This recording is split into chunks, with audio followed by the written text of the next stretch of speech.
hapon po sa ating lahat. Maalab na pagbati mula sa Center for Philippine Studies. On behalf of the Center for Philippine Studies, the Philippine Consulate General in Honolulu, and the Department of Indo-Pacific Languages and Literatures, welcome to the second lecture in our series. This was made possible by a generous gift donation from the Philippine Consulate, and our representatives are here today. Can we give them isang pagsak? So 5 scholars of the Philippines will provide valuable insights on language, history, and culture to enhance everything that you have been learning from the academic perspectives in your classes with IPLL. We are very grateful for this very rare opportunity. Itinararangal kong ipakilala ang ating panauhing pandangal ngayong hapon. So for those of you who are just coming in today, it would be good for you to know that it has taken our guest speaker all of 20 years to return to Hawaii. He was here in 2003 with national artist Virgilio Almario and fellow poet Teo Antonio to give a presentation on Balagtasan, a traditional poetic joust. Since then, his popularity as a poet and a performer has increased dramatically, such that wherever he goes, people give him requests to perform their favorite poems that he has written. In his own words, he says he is a jukebox. Just put a coin in and you get to listen to your favorites. I could speak to you about his academic credentials, his PhD in Filipino from University of the Philippines, Diliman, his Master of Arts in Literature from Ateneo de Manila University, and his Bachelor of Arts degree from University of Santo Tomas, his various administrative positions like being chair of the Filipino department at Ateneo de Manila University and chair of the Union ng mga Manunulat sa Pilipinas, the countless books he has published, and the numerous awards he has received. But that is not what makes him special. What is most amazing about our distinguished guest is his humanity, his obsession with words, his passion for music, and his dedication to creating a just world for future generations. While most scholars are grim and determined, you will find that his sense of humor makes him so utterly lovable, as witnessed in yesterday's lecture on the Harana and on the Kundiman. It is such a great blessing that he took the time out of his busy schedule to be with us today.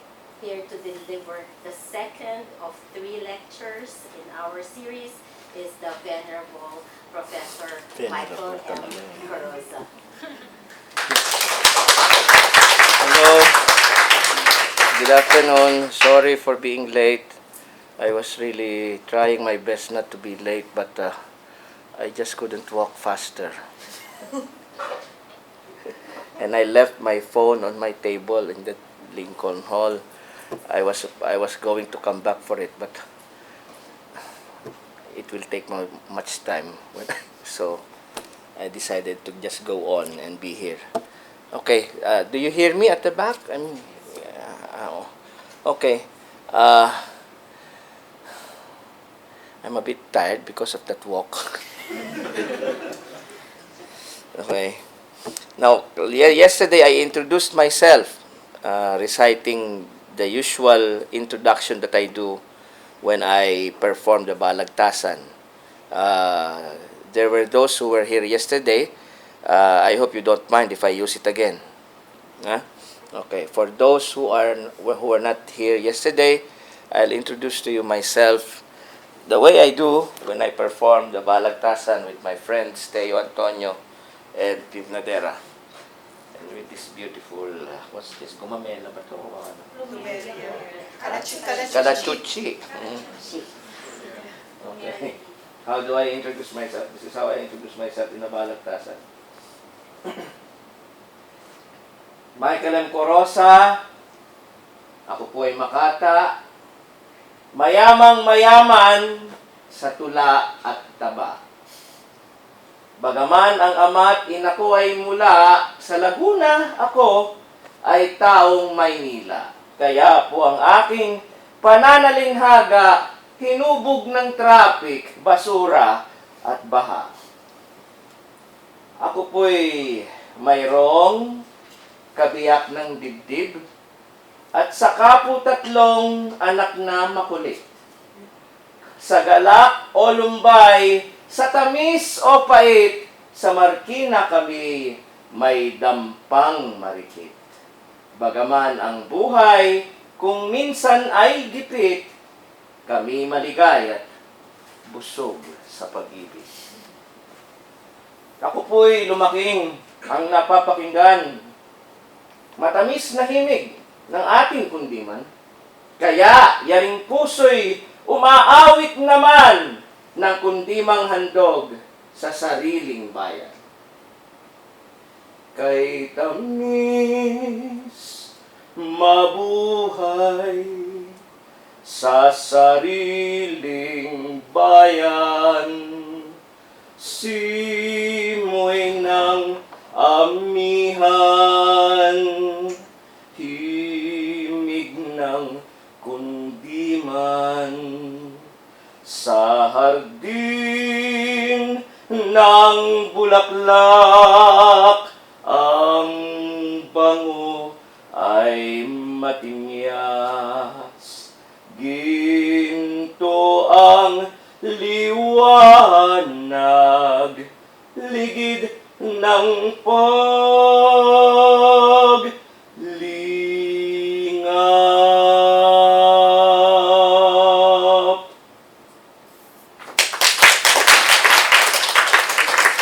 You may clap there. But I have to set this up. What chord do I pull and put in this? So my topic for today, well, actually, it has something to do with Balagtasan and the rap battle in the Philippines. No? Because these two are, there's Balagtasan, and in the last almost 2 decades now, there's rap battle. In fact, the league that is known in the Philippines doing rap battle is called Flip Top. You're familiar with that? The Flip Top, that's founded by this person named Enigma. Well, actually, that's not his real name. He's the son of Crip Yuson. Alfred Yuson, the poet in English, the poet and novelist Crip Yuson, is the father of this Enigma. I knew him. I saw that guy, that boy, when he was little, because his father is my friend. But now, of course, he's a big man, and he's a big name when it comes to Flip Top.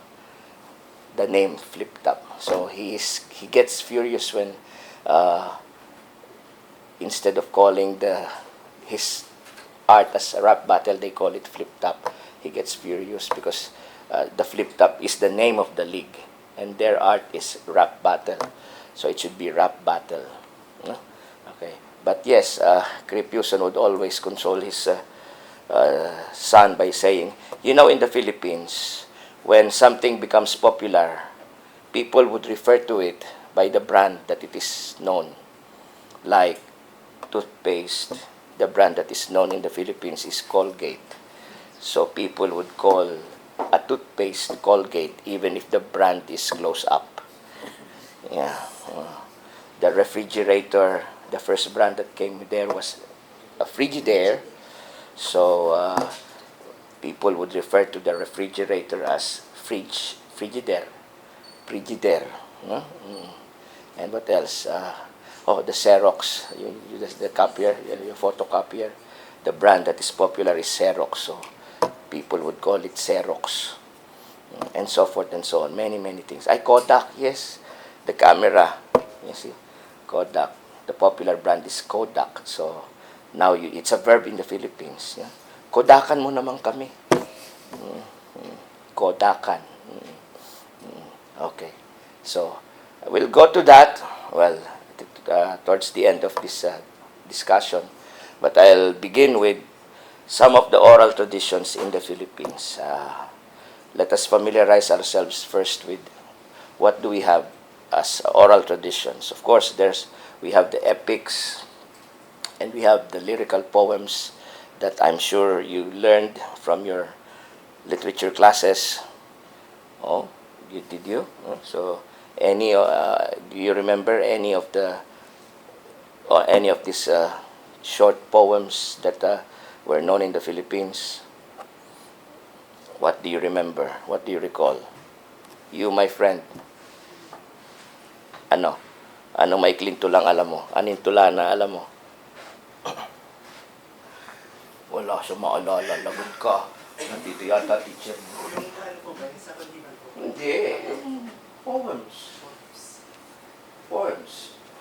Forms of poems. Well, sa Tagalog, we call it tula. But Ilocano, taniw. Balak sa Bisaya. And the rest of all the other languages have names for poetry. But now, of course, we use the common word. The common term for it is tula, using it in Philippine. But all the other languages have names for it. I love taniw, the Ilocano, and the balak. So what do you remember? What form of poetry do you know? As in, form of poetry that was part of our oral tradition.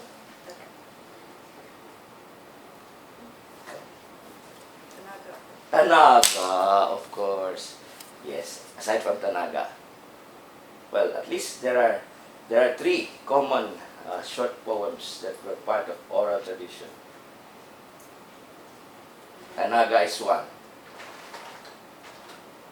Yes. Don't you remember Dalit? There's Dalit, and then there's Yona, there's Awit, and there are a lot of others. A lot of other. Sorry, kapause na ako ngayon. Ito lang. And there are a lot of other poems. I don't know what happened to me. I was so tired yesterday when I went to bed. I really fell asleep. I woke up at 8 or 9 o'clock in the morning already. I woke up too late. Yeah, I don't know. Anyway, so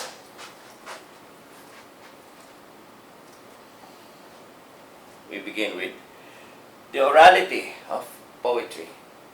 The orality of, I indicated there, Filipino poetry. So I can talk about other languages, about poetry of other languages, but I'm sure each language has its own tradition of orality. No, but when we say Filipino poetry, we can talk about the orality. Now, this is based on what I would always claim, that poetry is essentially oral. Have we ever wondered why poetry or a poem is written in lines? Have you asked yourself? Please ask yourself. I'm asking you now, actually. Have you ever wondered why a poem is written in lines?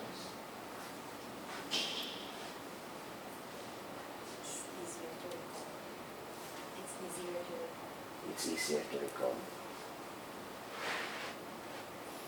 Why? Why is a poem written in lines? Not the way we usually write something. We do it in paragraphs, you know. Why is poetry written in lines? Yes. That's how you break it up into bit. How you break it up into bit, or like pauses. Okay. Okay. Yes. There's a rhythm. The rhythm. To be matched. To be. To be matched on the lines. Yeah. To be matched. Okay. Well, my answer to that question will be related to what that gentleman said. A poem is written in lines because it's oral. You see? That's my answer. A poem is written in lines because it's oral. That manner of writing it in lines is a way of approximating the rhythm that poetry has. See? Kasi if you write it just straight like in a paragraph, you don't actually see on page the rhythm that the poem has when it is recited See?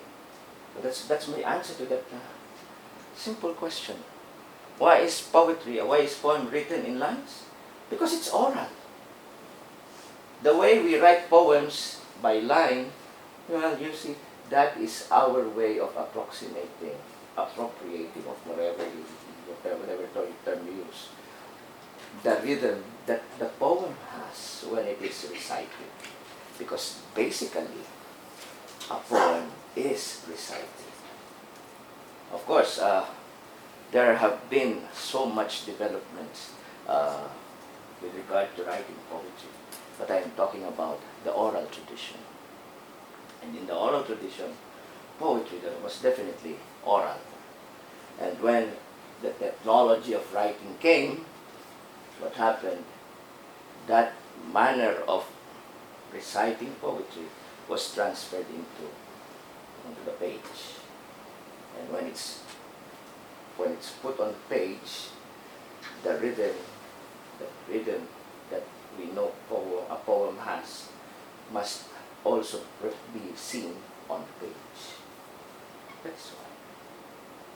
And for so many centuries, poems have been written that way, in lines.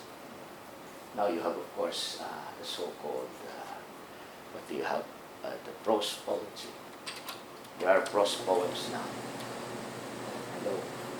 There are prose poems now. Yeah, that's another thing. That's not my topic for today. So we only discuss about the orality of poetry. Okay? That's why when we look at poetry, when we look back at the times when orality was the orality was the culture of people, you know, everything has something to do with, let me just show this. What I'm saying is premised on this matter. All human learning has been oral since the first day of existence. From the basic instructions on doing or not doing something to the complex treatment and decisions in life, a person is judged to have learned or not learned based on the result of listening or not listening.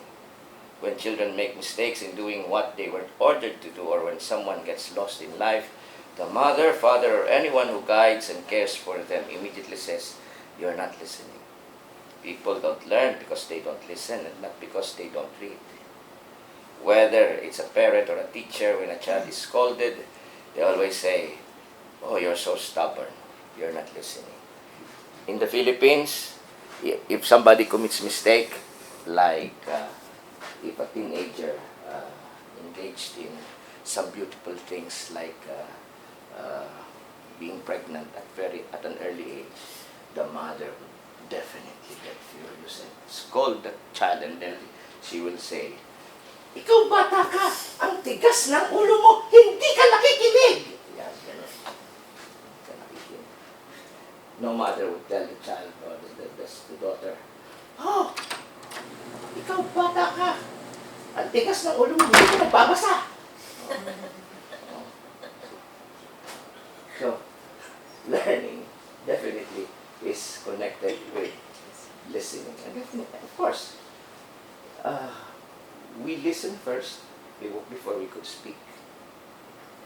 Then we read before we could write. Diba? So, that is the flow of things. We begin with listening. In learning the language, definitely, we begin with listening. Diba? You have to listen a lot to the words uttered in Filipino so that you can get it.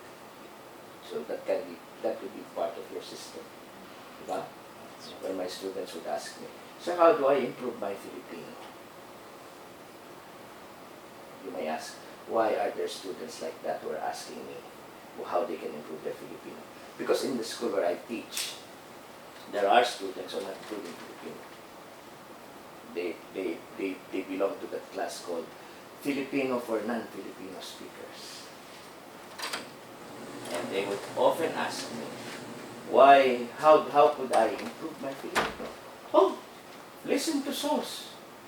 Filipino songs. Listen to Filipino songs and you learn the language. That's how I learned my Spanish. I listened to a lot of songs in Spanish. I could sing Spanish songs, beautiful Spanish songs. Before I attended Spanish classes, I already knew some Spanish because I was listening. I was obsessed. There was a time I was obsessed with Spanish songs, like singing "Bésame, bésame mucho, como si fuera esta noche la última vez. Bésame." Ganyan, di ba? Kaya, di ba ganun? Ya no estás más a mi lado, corazón. En el alma solo tengo soledad. So that's why I'm telling my students, you want to improve your Filipino? Okay, you listen to Filipino songs. Better if you could listen to kundiman.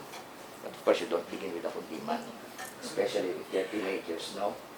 You can just convince them to listen to kundiman. They fall asleep when they listen to kundiman. So you begin with the bands. Now that, I think I like this band called Ben and Ben. You're familiar with Ben and Ben? That's a good band. And they're both good. They're good. They're good in both English and Filipino. You have beautiful Filipino songs. English songs as well. When they sing English, I think they sound like they're not Filipinos. Yeah, they sing English. But when they sing Filipino, oh, good. Ganda. So I said, I tell my students, listen to Ben and Ben. Diba? So you also, if you would like to improve your Filipino, listen to them. So orality. We learn by listening. By listening, we learn. The Bugtong, Salawikain, Tanaga, Dalit, Yona, epic, and other texts of our ancient literature are now read in books. What needs to be considered is that all these were originally oral texts. For a long time before the arrival of the technology of printing in the Philippines, it was in 1593 when the Doctrina Cristiana en Lengua Española y Tagala was published, the first book in the country, and our ancestors' expression on the way to look at life and how to live it were preserved through oral transmission, saling bibig. The appropriate term for all this is not literature but orature. Diba? So you're dealing with folk literature, and those folk literature those texts used to be oral. So we don't call them actually literature. Better to call them orature, oratura. Okay. The word panitikan, which is the Filipino for literature, is also derived from the word panitik or titik, where literature comes from letra. So I don't know how you will, what word you will give for oratura in Filipino, like the panitikan. Think of it. Think about it. Ano pwede? Ha? Chismis.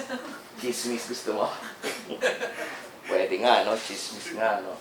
Chismis lang talaga siya. Di ba? Okay. Now, these beautiful oratures or oratura that we had were not only useful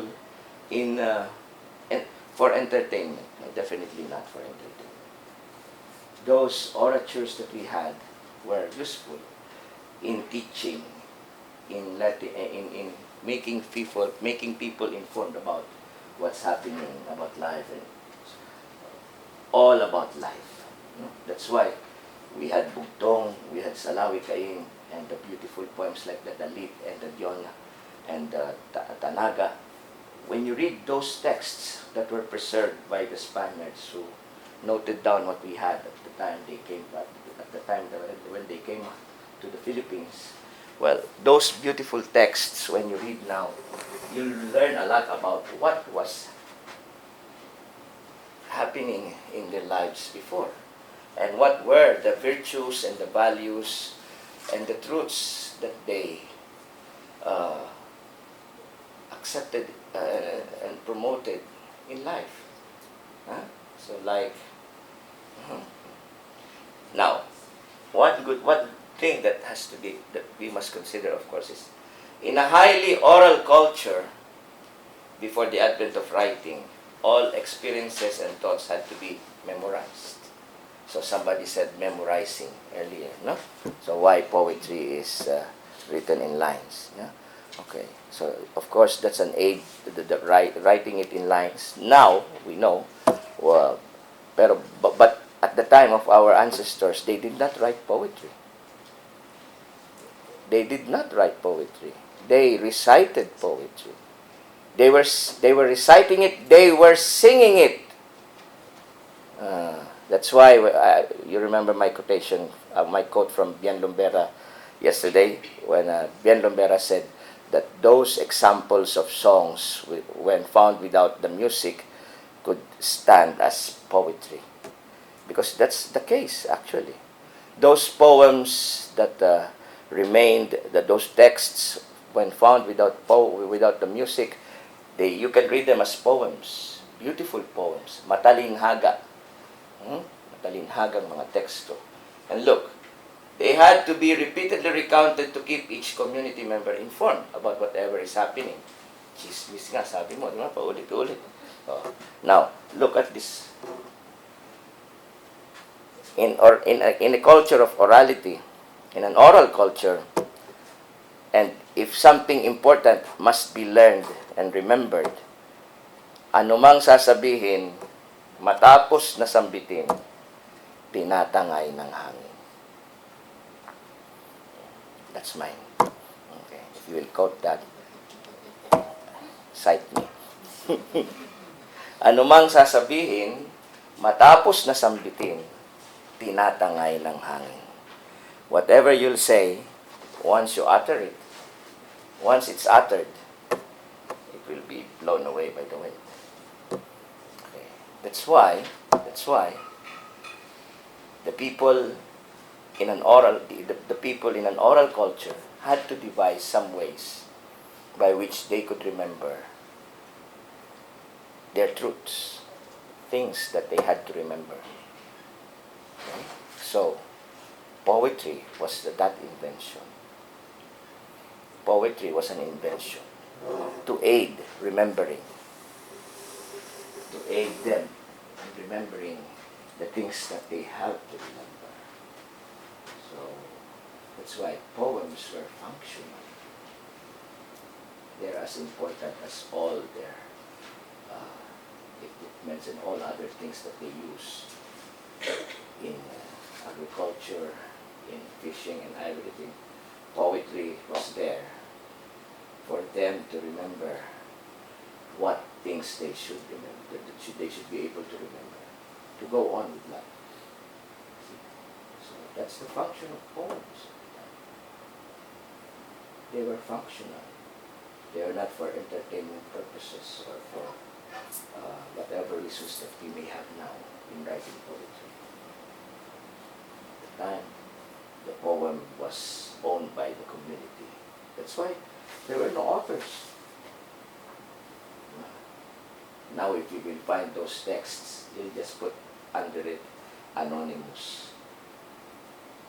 They're written with that label under anonymous. That's why I always tell my students, that's the most prolific writer. Anonymous. Ang daming sinulat eh. Si Anonymous. Diba? So, now, in doing poetry, they had to invent this art, which they called tula. And this art had to have the rhythm so that it could be recalled, it could be remembered. Ganon. Kasi, you'll find it hard to recall something if it is just said in a manner that is very common. You won't remember it. kailangan may shock value ka ng konti. Di ba? There's got to be some shock value so that, oh, yeah, that's true. So they had to use metaphors. Huh? So the bugtong, the riddles, when you read riddles from the Philippines, the riddles were very metaphorical. And speaking of shock value, well, really, you'll be surprised and to know that something is referred to as this in a bugtong. Like if you're talking about a mat, what was the bugtong about mat? Bumbong kung liwanag, kung gabi ay dagat. That's the bugtong for mat. Di ba? Can I write that down? Wala dito kasi sa ano ko yan eh. We have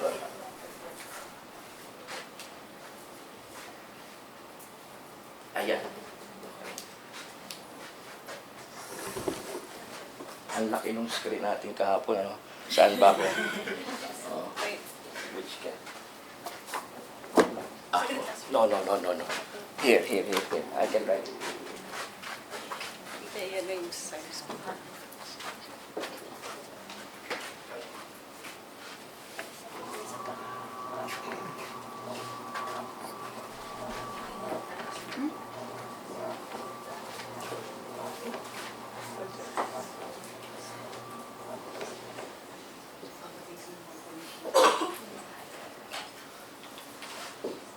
This is a very beautiful bugtong.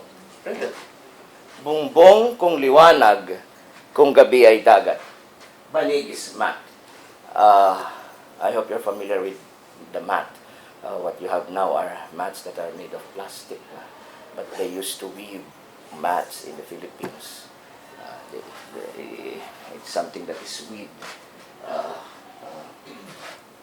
Now, and in the olden days, people would sleep using the mat. So it's an implement for sleeping. So you sleep with a mat. Now, look at how it's described. Bumbong kung liwanag, kung gabi ay dagat. Okay, you say, what's bumbong? It's a common problem of my students. They don't know what bumbong is. Do you know what bumbong is? Not bubong. Bubong is roof. Bumbong.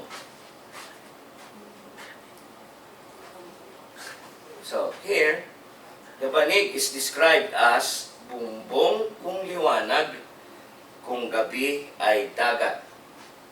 So, that's a fact about banig. But said in a manner that is unconventional. That's why it's a bugtong. And people would ask someone like, "Hoy, I have a bugtong. Do you know this? Bumbong kung liwanag, kung gabi ay dagat." Huh? What's that? Di ba, ano yan? Ano yung bugtong na yan? What is it about? So what are you talking about? So what are you referring to? So you don't usually give the answer right away, of course, no?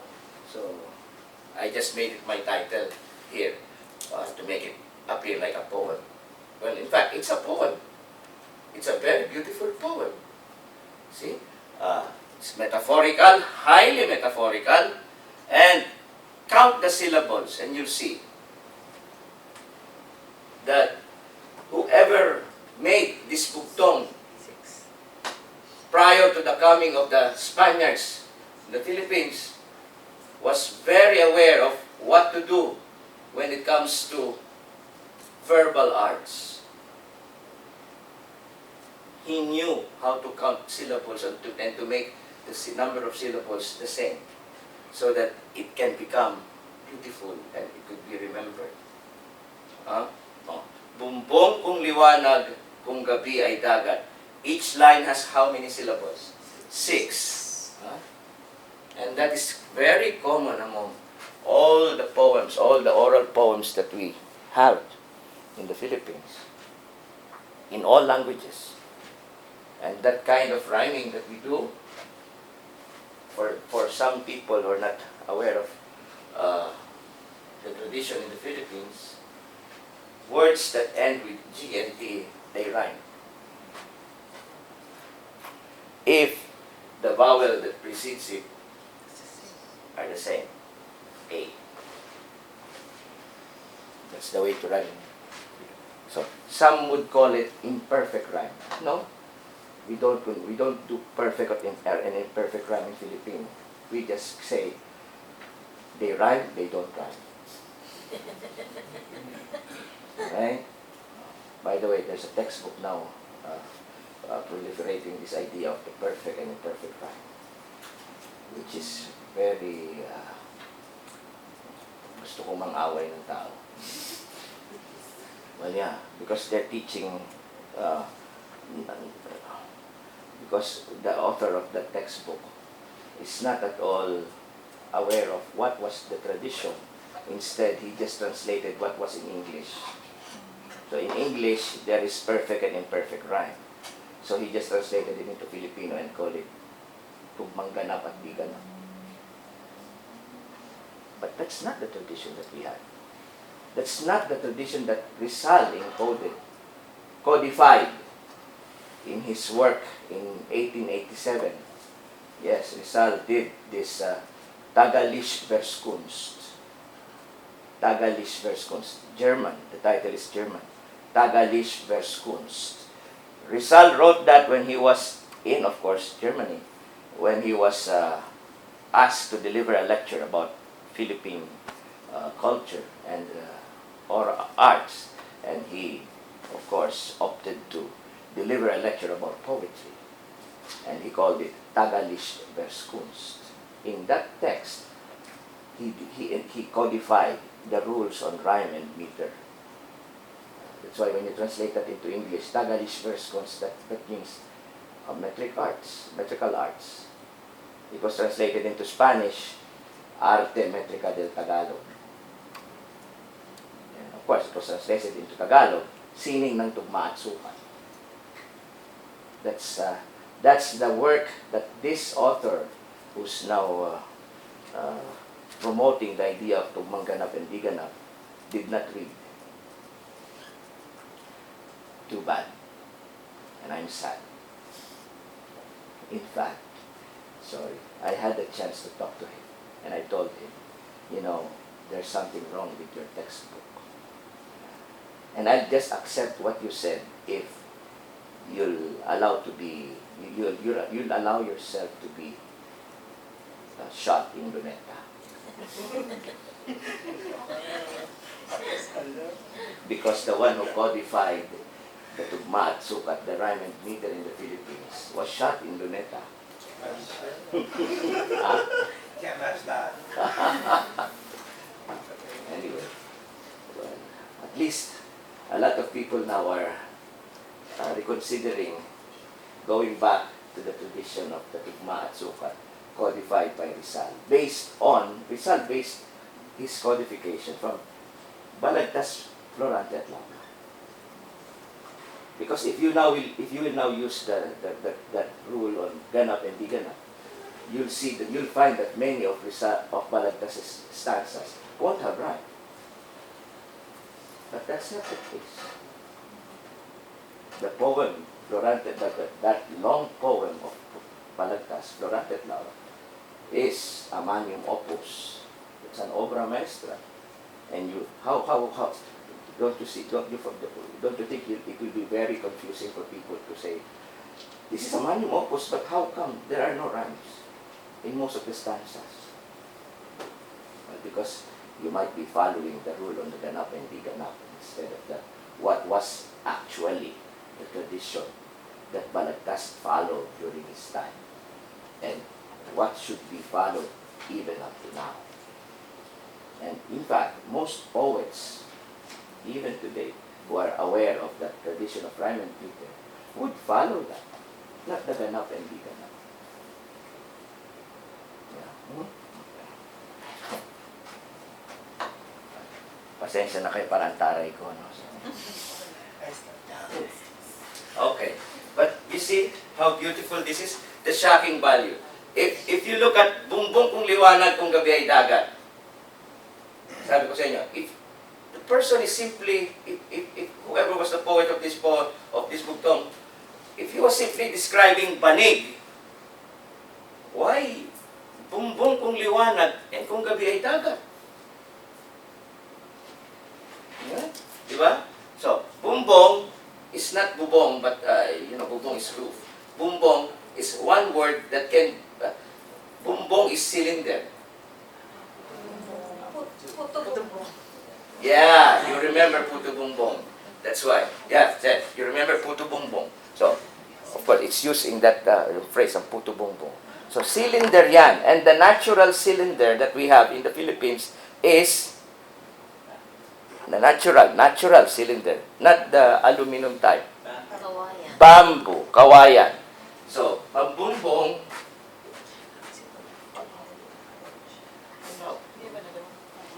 bumbong,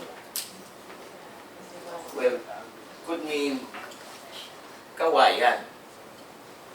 See? It's actually another way of saying. That's why in the Philippines there are musikong bumbong. May mga musikong bumbong. Musicians, pula. Galit tayo ngayon. Okay. Okay. Pandila. Watawat to kulay natin. So that's why in the Philippines there are musikong bumbong. What are these musikong bumbong? These musikong bumbong are musicians. Their instruments are made of bamboos. Musikong bumbong. Okay? Now, look.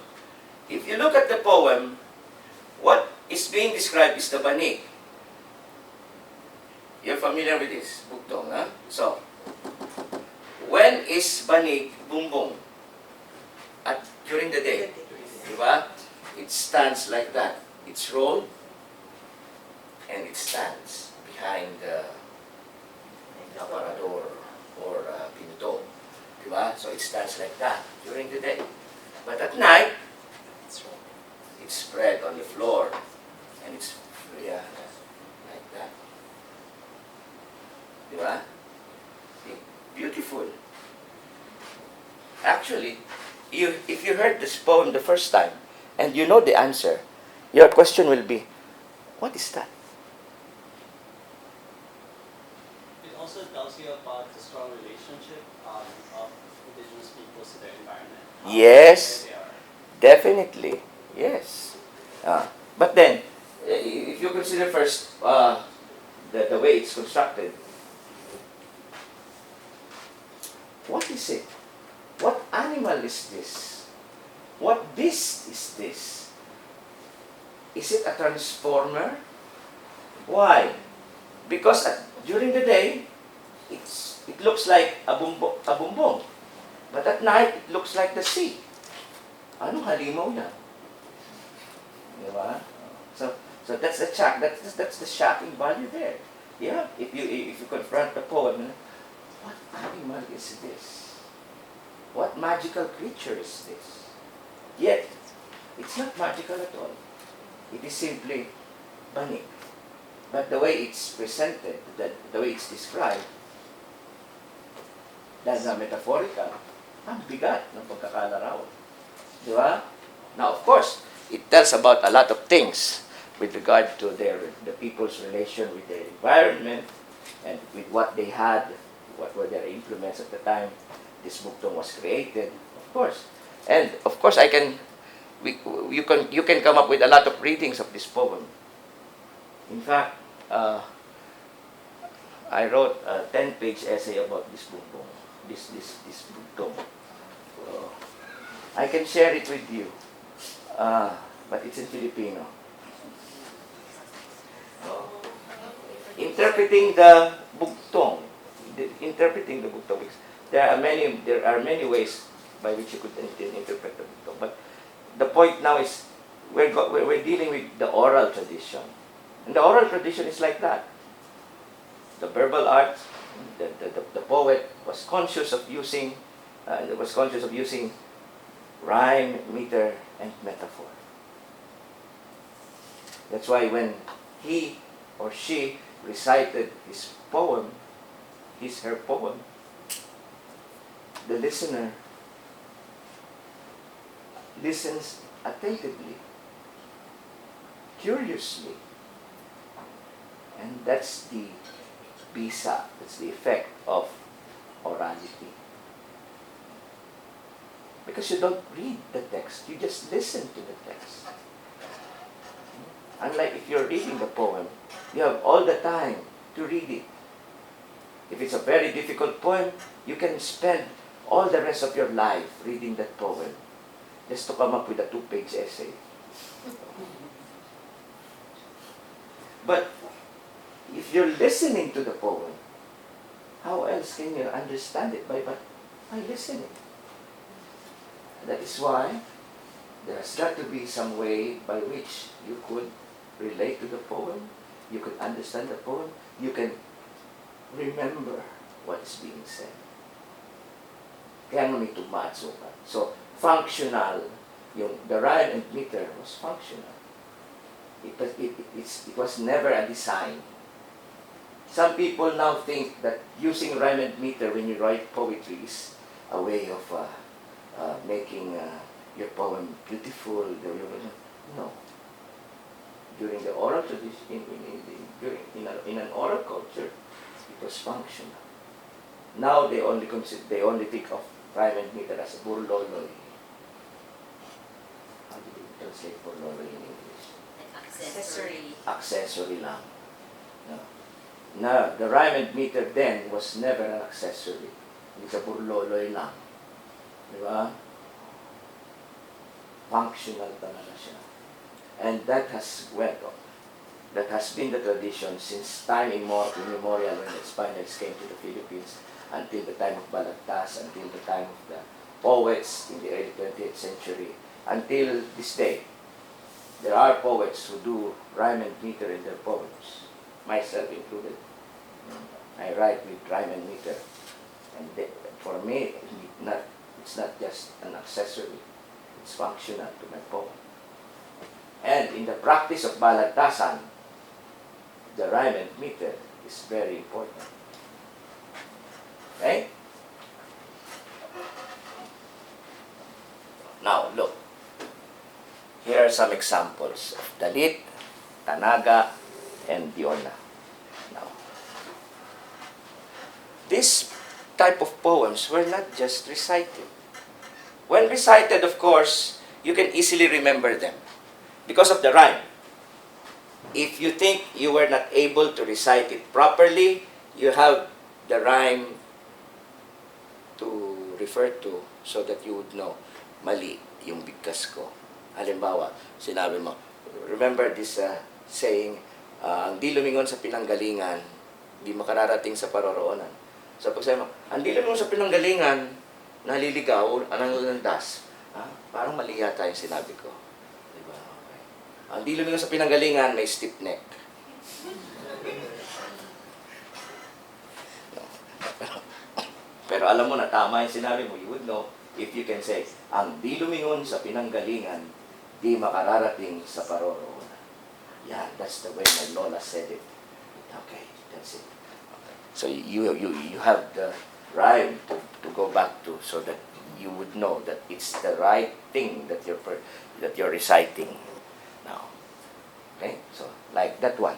That's beautiful. The Dalit. Beautiful. A Dalit is a 4-line poetry. That type of is a 4-line poetry. Each line has 8 syllables. Ang sugat ay kung tinanggap, di daramdamin ang antak. Ang aayaw at di mayag, galos lamang magnanaknak. Please translate it into English for the rest of them. Yeah, the translators, The please. translation class, there's a translation class. I don't know what antak is, sir. That's the painful too. Okay. Mas matinding sakit. Talagang you have a wound and then it tumitibok-tibok na ganun sa face. Grabbing pain. Too much pain. So, please translate it. Ang sugat ay kung tinanggap. If you accent your wound, di daramdamin ang antak. You won't mind the pain. Ang aayaw at timayag, but for somebody who does not accept it, galos lamang magnanaknak. Even just a scratch. Beautiful, no? If somebody does not accept the wound, even if it's just a simple scratch, it will be very unbearable for that person. Beautiful. Beautiful metaphor. Ganda, no? Gandang bugtong. Cute, no? Oh. I love that expression, cute. Oh, cute, di ba? Oh, now learn that. Oh, you recite that. In fact, so you can imagine people in the olden days, if, for instance, you suffered from a heartbreak, and then, sorry, it's always you that I put into. Ikaw naman. So if you suffer from a heartbreak, di ba? Sabi ko sa iyo, alam mo, ang sugat ay kung tinanggap, di daramdamin ang antak, ang aayaw at dimayag, galos lamang magnanaknak. Di ba? Ganun lang sasabihin mo. Okay, di ba ganon? Yun ang sasabihin mo. So that's how it is. You can imagine. So, didactic yung function niya. As a poem, didactic siya. Of course. That's the proverb. So, that poem functions as a proverb. Sa lawikain, ang dating. But the form is dalit. Now, to be able to remember that, of course, you have the resort. You can look at, you can refer back to the rhyme and the meter. But you see, in aid of memory, aside from just reciting the poem, and this is our tradition. Instead of just reciting the poem, we sing the poem. We sing the poem. So that's a dalit.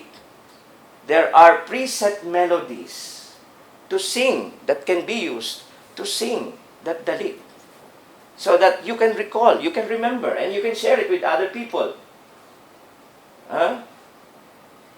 Would you like to hear me singing the dalit? Yes. Well, at least I know 3 preset melodies that are common in the Philippines that can be used to sing that dalit. In fact, one of these melodies I know, I learned from my lola, from my grandmother, who used to sing to me a song that I never knew was a dalit until when I got to college and graduate school, when I learned about the dalit, when I specialized with these things. The song that my lola used to sing was a dalit. I never knew. Now it's so the melody I remember well, and it can be sung. The my lola's song, the melody was this. Ang sugat ay kung tinanggap, di daramdamin ang antak, ang aayaw at di mayag, galos lamang magnanaknak. Sad, no? Parang ang lungkot-lungkot. No? There's this, another melody I learned from some folks in Bulacan. They sing the dalit. In fact, they have this ritual, they have this bulaklakan thing that they do in the church, for Mary. And they have this melody. And in fact, they also use this melody during the wake for the dead. When they sing, they have this melody.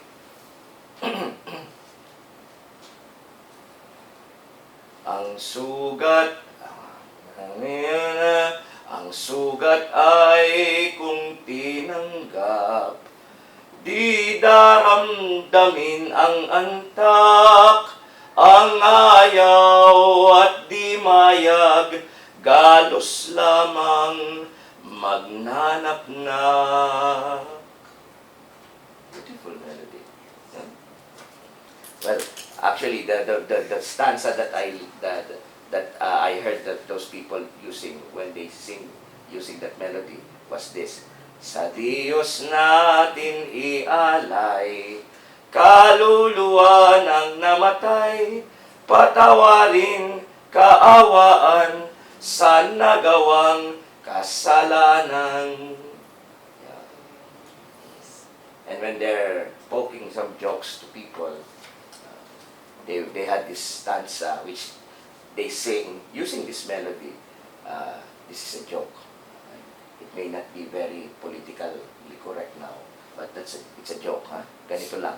Parang, ang dalaga kung matulog, balot na balot ng kumot, kaya pala nakabalot, may binatang nanunulot.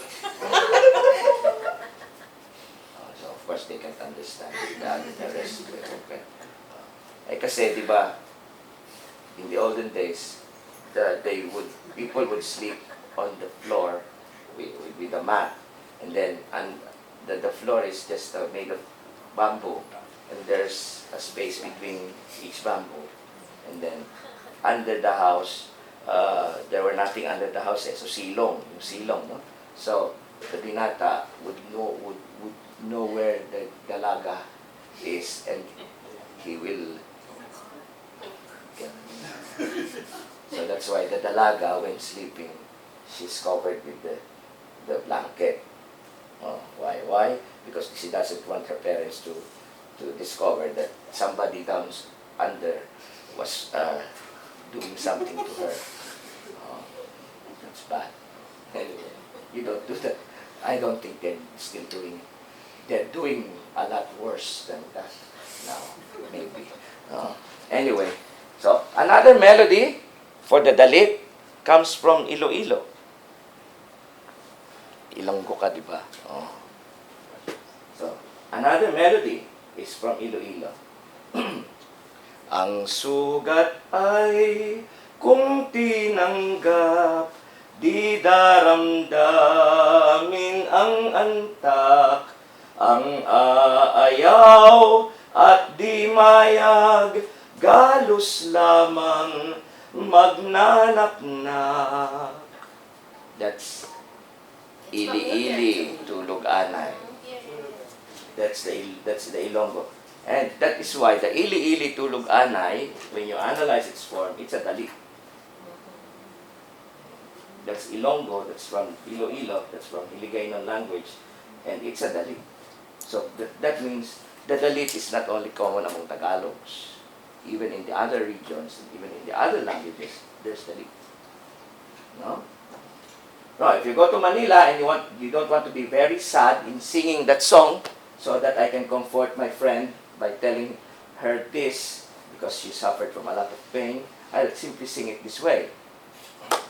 Ang sugat ay kung tinanggap, di daramdamin ang antak, ang ayaw at di mayag, galos lamang magnanaknak. Sirit-sit, alibang-bang, salagito, See? The chichiritsit alibang-bang is a Dalit. The form of chichiritsit alibang-bang is a Dalit. Chichiritsit alibang-bang, salaginto, salagubang, ang babae sa lansangan, kung gumiri parang tandang. So you see, you have to realize that maraming kanta, alam natin teksto, are Dalit. It's a common form. It's a common form.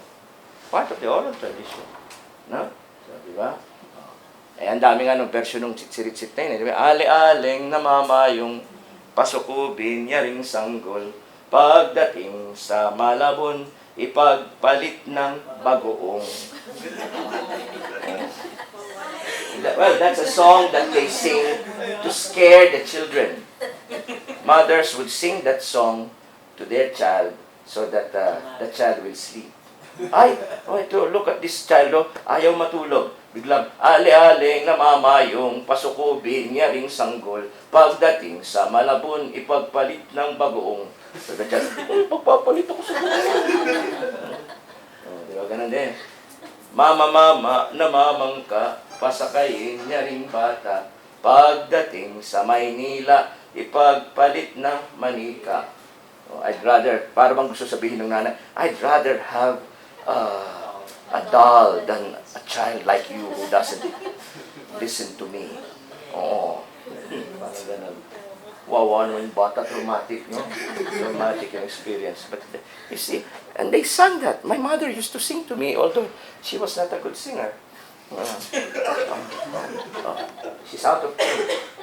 Out of tune ng nanay ko. That's why she would always, instead of singing, she would recite poems to me. That's the virtue of my mother.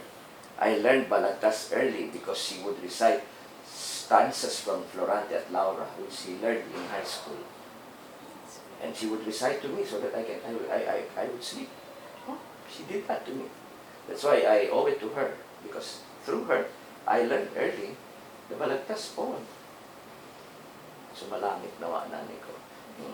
Yes. Can I ask a question? Yes. Yeah, I was just wondering, what do you think about, I think you probably noticed that there's a lot of like traumatic or like kind of toxic kind of practice in our, like for instance in the lullaby or the lines that you sang earlier.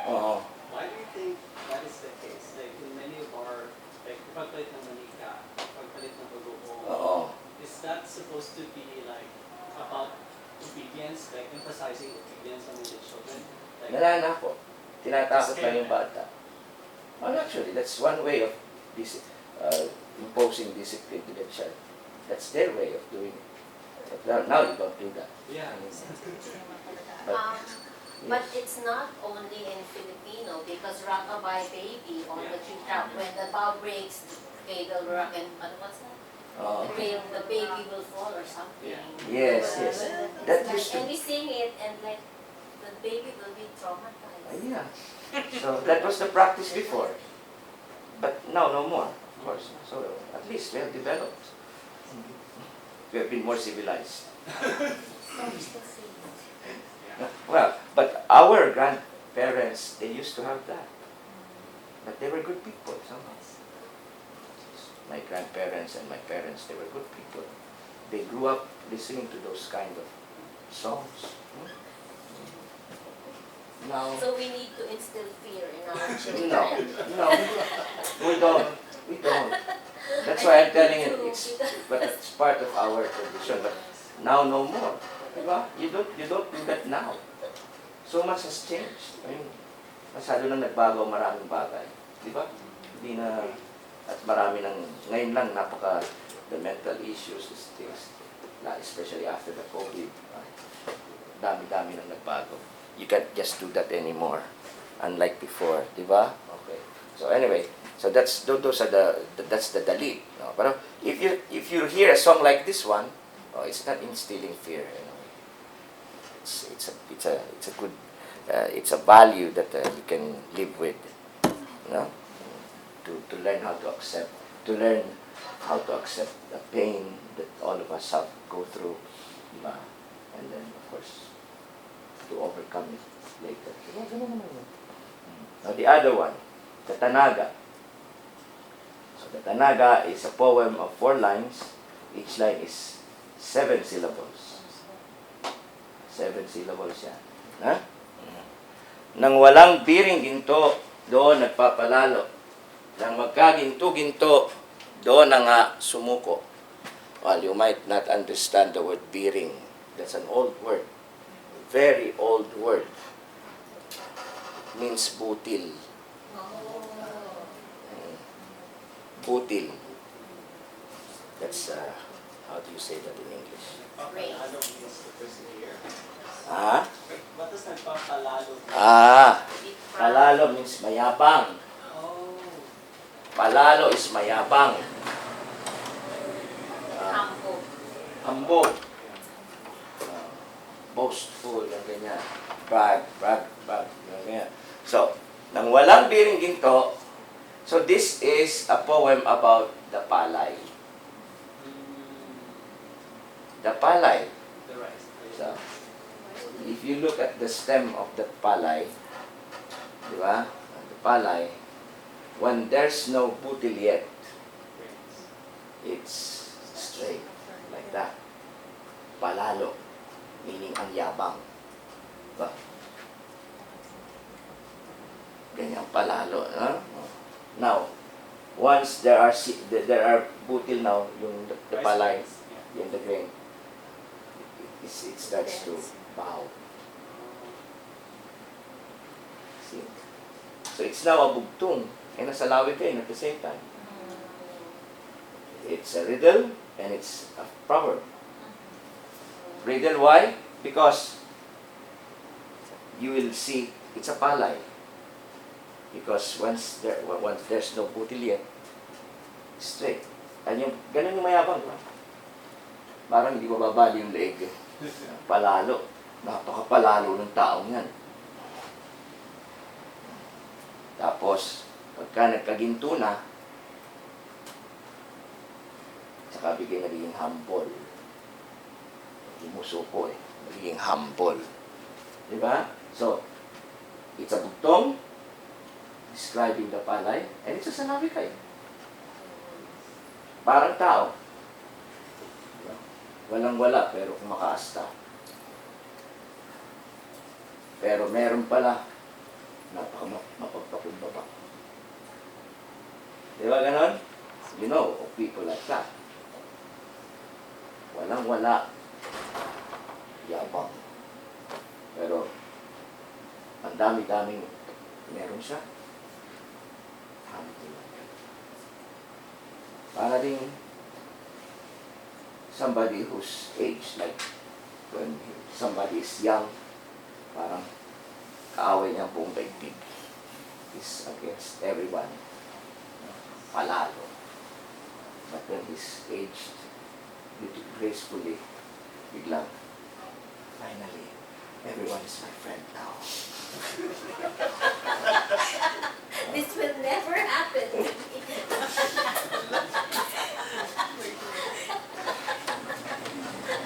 Malay mo naman.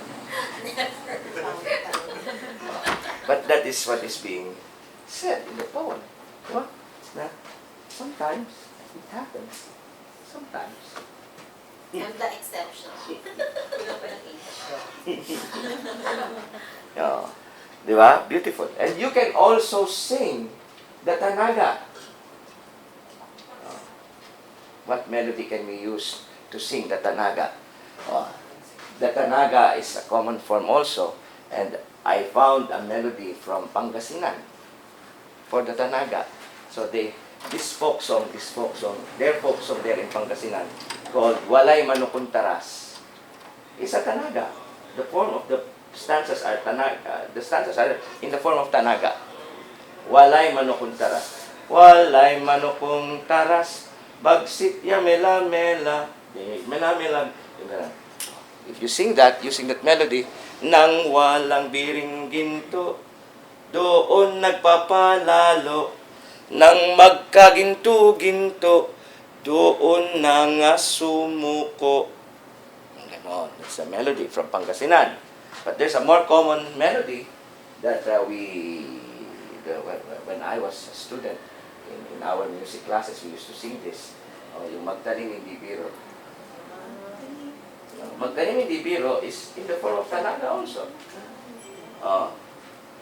Nang walang biring ginto, doon nagpapalalo, nang magkaginto-ginto, doon na nga sumuko. Nang walang biring ginto, doon nagpapalalo, nang magkaginto-ginto, doon na nga sumuko. Come on, let's sing it. Nang walang Biring ginto, doon nagpapalalo, na magkaginto-ginto, doon na nga sumuko. nang walang biring ginto, doon nagpapalalo, nang magkaginto-ginto, doon na nga sumuko. See? Sarap kantahin. That's why I always claim that if you would like to remember something, instead of just remembering, recalling the rhyme and meter, sing it. As students, have you noticed yourself that if you would like to remember something because you're studying for a test, that the next day you will sing some of the lessons, that you will sing some of the theories, or so you sing it in a melody that you know. You see? My children, they can memorize songs They very mu- fast. In fact, you don't have to see the lyrics of songs to be able to memorize them. Diba? If you're riding to school every day and there's radio there, you read the same song every day for the past 1 week. When you get off the car and you walk to your room, you're humming it, you're singing it. Yes, yes. That's why the power of orality. That's why if you'd like to do good in your exam, you're using some devices, the so-called mnemonic devices, right?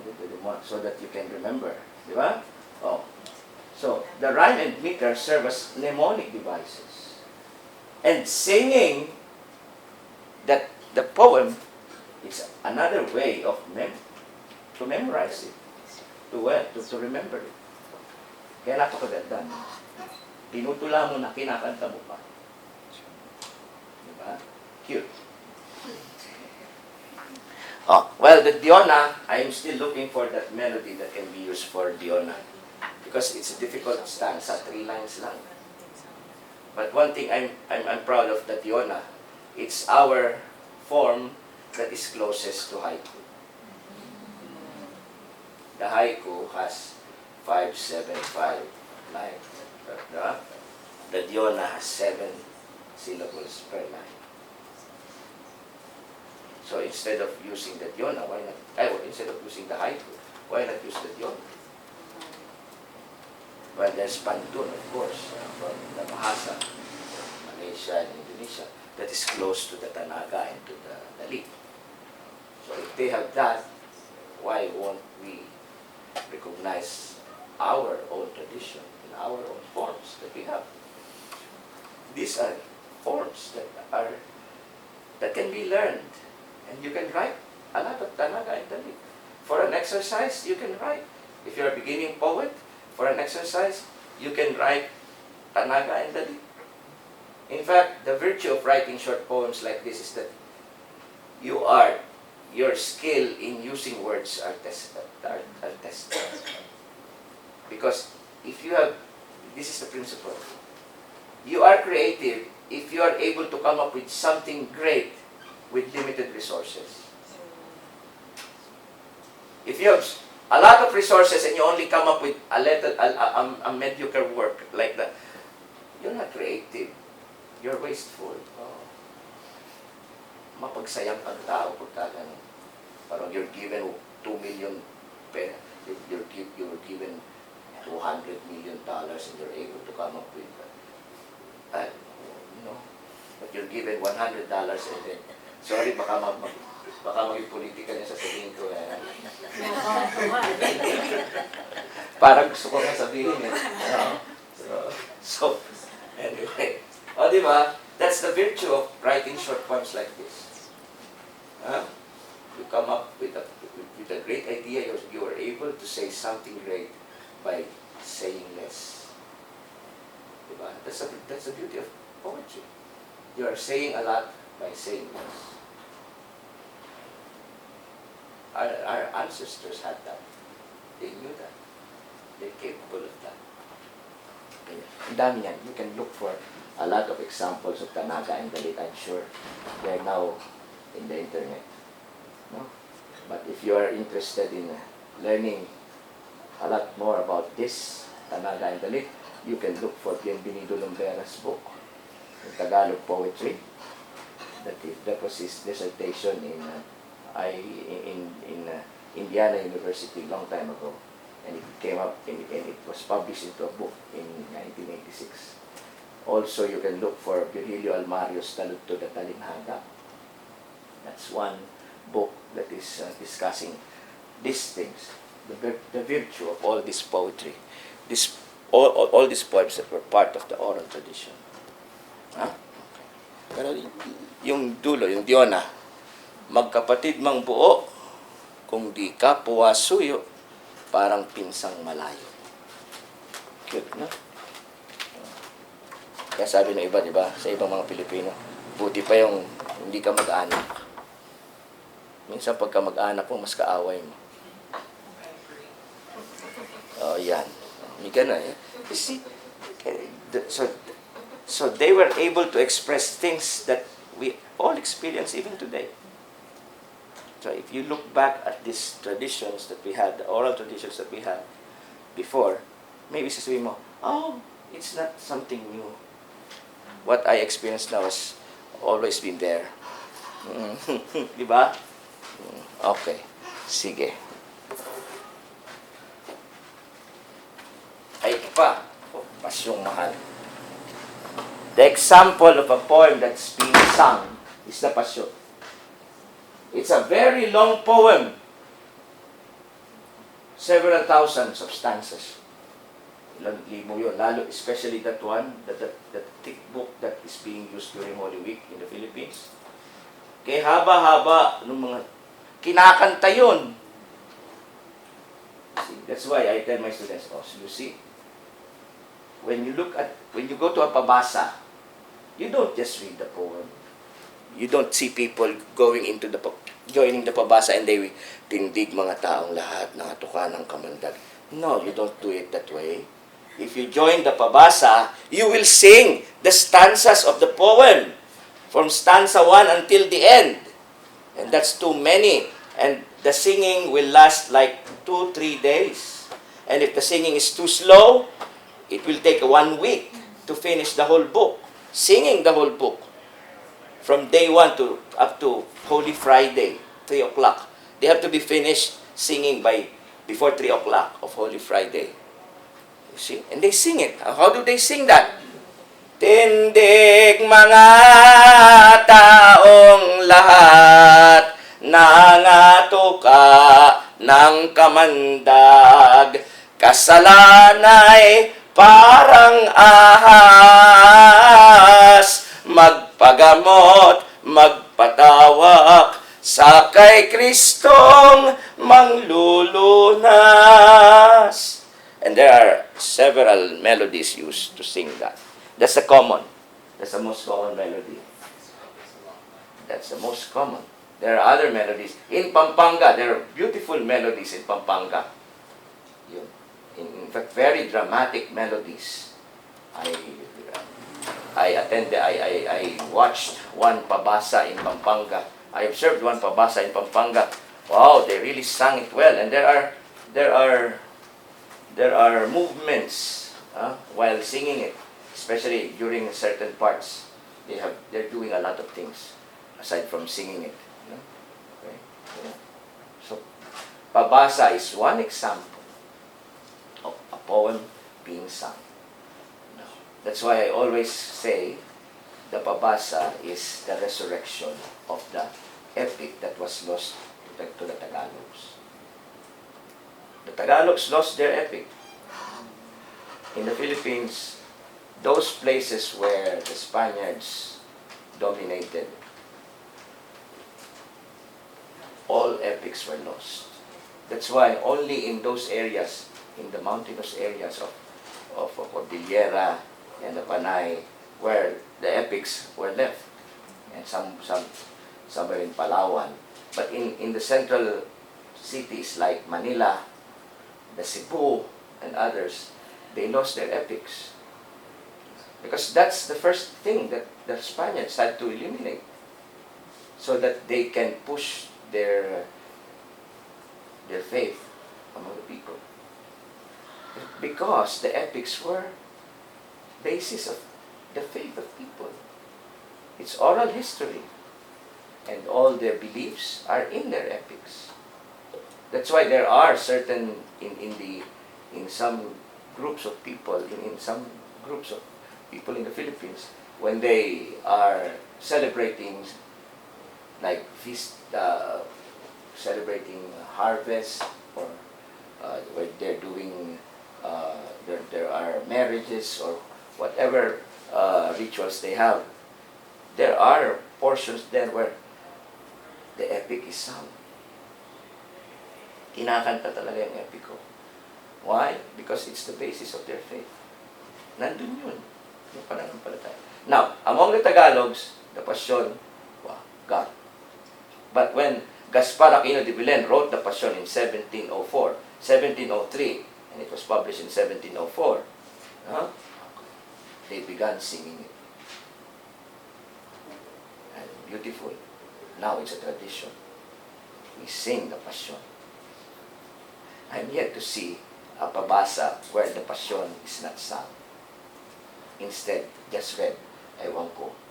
Gusto ko magpasabog ng granada.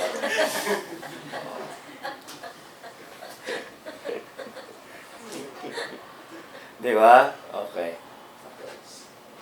Next. Of course, the Florante at Laura. You know, if you look at the textbooks, all the textbooks in the Philippines that teach the Florante at Laura, they would always say the Florante at Laura is awit. Diba? That's the consideration. The Florante at Laura is an awit. Now, if you ask, this happened to me. I asked the teachers teaching the Florante at Laura, why is it an awit? The teachers would always respond this way. Sir, because it has 4 lines and each line has 12 syllables. So why is it an awit? Sir, because it has 4 lines and each line it has 12 syllables. Why is it an awit? Because it has 4 lines and each line has 12 syllables. And why is it an awit nga? Because it has 4 lines and each line has 12 syllables. It's an awit because it's sung. Kinakanta. Oh, kinakanta po ba Florante at Laura? Yes. You sing the Florante at Laura. It's sung. In fact, awit is a form of poetry also in the Philippines. And there's a particular melody that's difficult to remember. Only like the likes of Jun de Leon knows the melody of that awit. And this man, Epifanio de los Santos, in his work, Balagtasan Florante, he observed, in two instances, he heard the stanzas of Florante at Laura being sung in a particular melody, and he even did annotation of those melodies. I just can't sing it now. But the Florante at Laura can be sung using the common folk songs that we know, that the structure of which are the same as this one. So the common is the Leron Leron Sinta. So you can sing this using the melody of Leron Leron Sinta. Sa loob at labas ng bayan kong sawi, kaliluhay siyang nangyayaring hari, kagaling at bait ay nalulugami, ininis sa hukay ng dusat pighati. That's Leron Leron Sinta. But from the Tagalog, you can also use Atin Ko Pong Sing Sing. That's from the Pampanga. That's from Pampanga. Atin ko pong sing sing, metong yang timpukan, amanake iti, kingindong ibatan, sangkang king sinino, ke metong akaban, mewalaya iti, eko kamalayan, sa loob at labas ng bayan kong sawi, kaliluhay siyang nangyayaring hari, kagaling at bait ay nalulugami, ininis sa hukay ng dusat pighati. From Ilocos, you can even use family namin. Dararandandan, sa loob at labas ng bayan kong sawi, kaliluhay siyang nangyayaring hari, kagaling at bait ay nalulugami, ininis sa hukay ng dusat pighati. From Bicol, you can use si nanay, si tatay. Do you know that song? Si nanay, si tatay, di ko babayaan.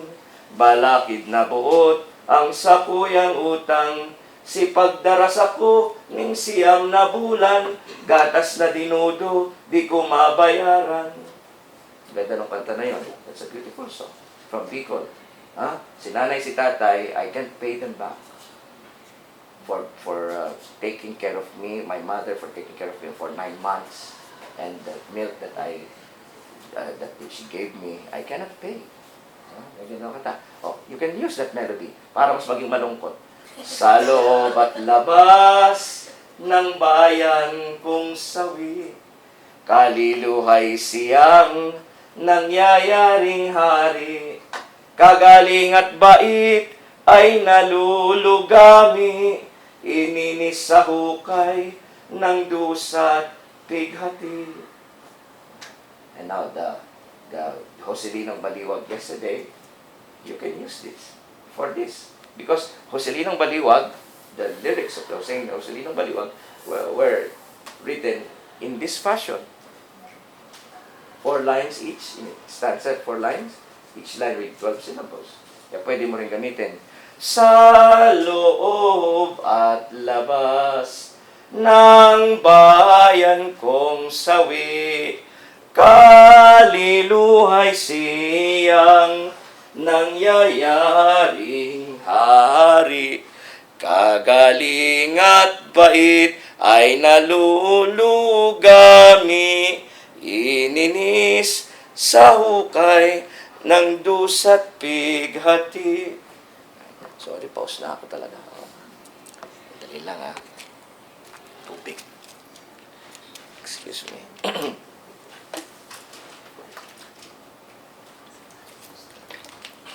You see?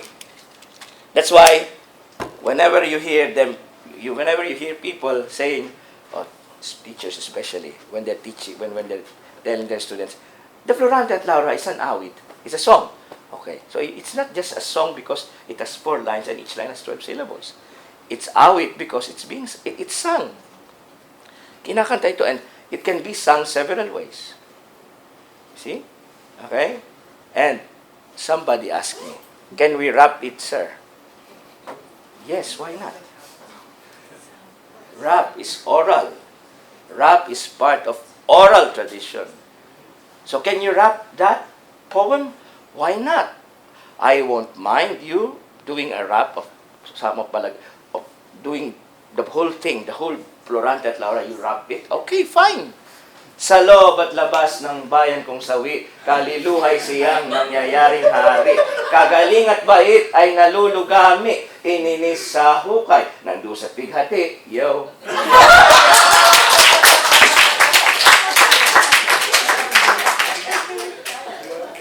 Why? Why not? Why can't you? Why not? You can always do those things. Because in the first place, the Florante at Laura, although it was written, it's part of oral tradition. And rap was derived from an oral tradition. So, the same principle applies. So you can rap the Florante at Laura. Well, how about the Passion? Of course you can do it. You can rap the Passion, why not? Yes, I won't mind. Of course, only the conservative religious will be mad.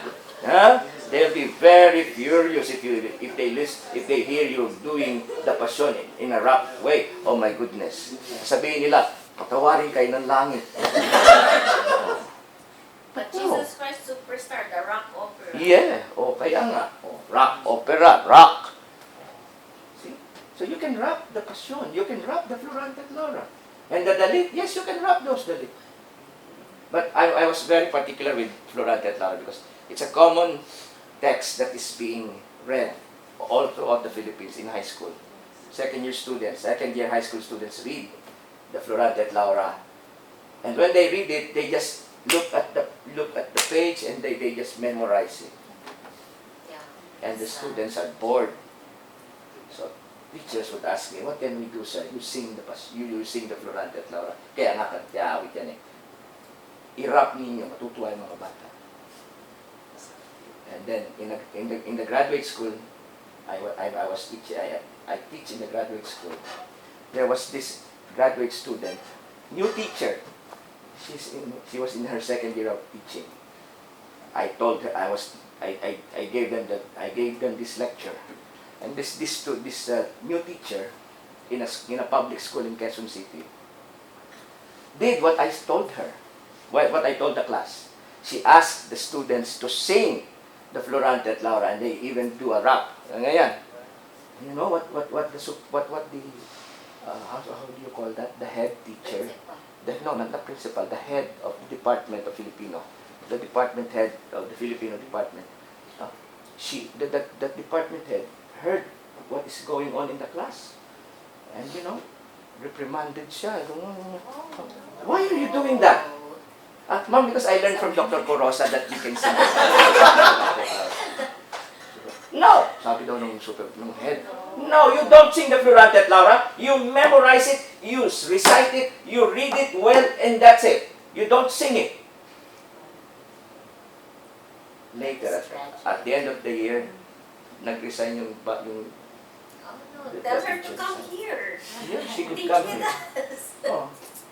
Pero sabi ko, I told her, introduce me to that head of yours and I will.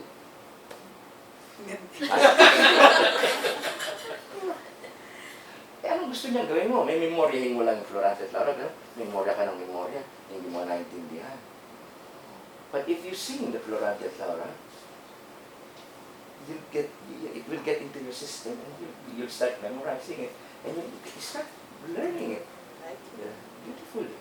So the next time around that you get to read the Florante at Laura, you sing it. Sir, what do you think about modernizing the language of Florante at Laura? Oh no. No, I don't. You don't agree? I don't agree with that. You don't modernize the language of Shakespeare. You read Shakespeare as Shakespeare. Okay. You provide students with help, like understanding but the students have to learn the way it was, how it was originally composed by the poets. Kasi may context yun may historical context ang bawat bagay. Now, today you have modern poetry using modern languages, modern words. That's all right. That's fine. That's part translation. And tomorrow our topic is signing out. Yeah? Okay. And that is translation. That's also translation. See, and as translator, if I know Hiligaynon, I can translate it well in Hiligaynon. I can translate it into Kapampangan. In fact, I'm sure there are existing translations of the Florante at Laura in those languages. There's a translation of the Florante at Laura in English and Spanish. Because I speak Cebuano and I don't think I have seen a Cebuano Florante at Laura. Not yet. Meron. Kasi the Nolo Mecamere has translations in those languages, in Ilocano. May Ilocano na Nolo Mecamere. Diba? So that is the best thing to do in the Philippines. Instead of modernizing the language, you translate it into another Philippine language. If you think that is the problem, because the students in this area are not capable of understanding the old Tagalog. But it's just dictionary work lang naman yun. If you don't understand a word, that's dictionary work. Diba? Yun lang naman yun. And the best thing one has to have a dictionary by his side so that he could understand whenever he comes across with a difficult word. Dictionary. Ganun din naman tayo sa English eh. And I think even English speakers now in America, in the United States of America, will find it hard to read Shakespeare, even if they're speaking in English, even if their first language is English. In fact, I could hear people, English speakers, who would say, English please. Is this English? Sabi niya kay Shakespeare. English daw kaya siya. Oo, English yan. You don't seem to understand it. Why? Because it's an old language. Oh, it's an old language. You have to understand why it was written at the time and what was the point of writing it. And so forth and so on. Alam talaga dapat sabihin. Hindi kailangan i-modernize yun. I'm sure there are ways now that is being used in literature classes, maybe in the University of Hawaii, where Shakespeare is taught. And, you know, pinagaan. Siguro, there are many ways by which they could. Huh? Yung unbridged version. The abridged? Abridged ka ng Shakespeare. You see, even some novels, you see. The thing is, learning the language, even the old language, is always something that is good for everyone. It should not be, the principle should not be that they find it hard, so I don't teach this anymore. So no. You have to hurt them. You have to pass through that. You just have to learn it. And you know it's beneficial for you later on. Because you're learning a lot. Something that other people might not be able to learn. Di ba? Parang ang gusto na lang natin is spoon feeding. Pagka gano'n. I think that the worst thing is they're learning to run the Lauran using only the summary, which isn't even poetry form anymore. Yes. So, I mean, we could modernize the text. I mean, the spelling. Oh. That's different. But this text, to appreciate it, the beauty of it is in the form itself. Yeah. And if you modernize that, then much of it is lost. Yes. Yun naman talaga yun. Maraming dapat dito. There are a lot of things to learn from studying the form, the old. And it will be very beneficial for to everyone later on in life. Kung hindi mo natutuhan yung ganyan, if I did learn Florante at Laura the way it's the Florante at Laura as it was written by Balagtasan, I wouldn't be able to memorize it. In fact, my mother, as I told you earlier, she would recite stanzas for Florante at Laura. The favorite stanza of my mother was that sermon of Duque Briseo to Florante. Pag-ibig anaki, aking nakilala, di dapat palakhin ang bata sa saya. At sa katuwa ay kapag namihasa, kung lumaki walang hihinting ginhawa. Sapagkat ang mundo'y bayan ng hinagpis, mamamaya'y sukat tibayan ng dibdib. Lumaki sa tuwa'y walang pagtitiis, anong ilalaban sa dahas at sakit. Beautiful lines from Florante. Masama ba namang matutuhan yun? So, yeah. Okay? Okay, so that's the awit. That's the awit. And you can sing this using a lot of other melodies. Huh? Now, okay. So, from the Spanish period, obviously we come across the Passion, and then the Florante at Laura. Florante at Laura was 1838. The Passion, 1704, and later there was another version of the Passion, which is the one that is being used now. Tawagin niya Pasyong Pilapil. Diba? That's the Passion that's now used everywhere during the Holy Week. Now, by the turn of the century, the poets maintained the tradition of the oral poetry, and at the beginning of the 20th century, poets like Jose Corazon de Jesus were really very good in reciting, in writing, and in doing poetry. Huh? So they would write, even if there was already the venue for writing, they still wrote as though they were writing for performance. So they didn't just write for their poems to be read. The poets of the early poets of the early 20th century, they wrote poetry for performance.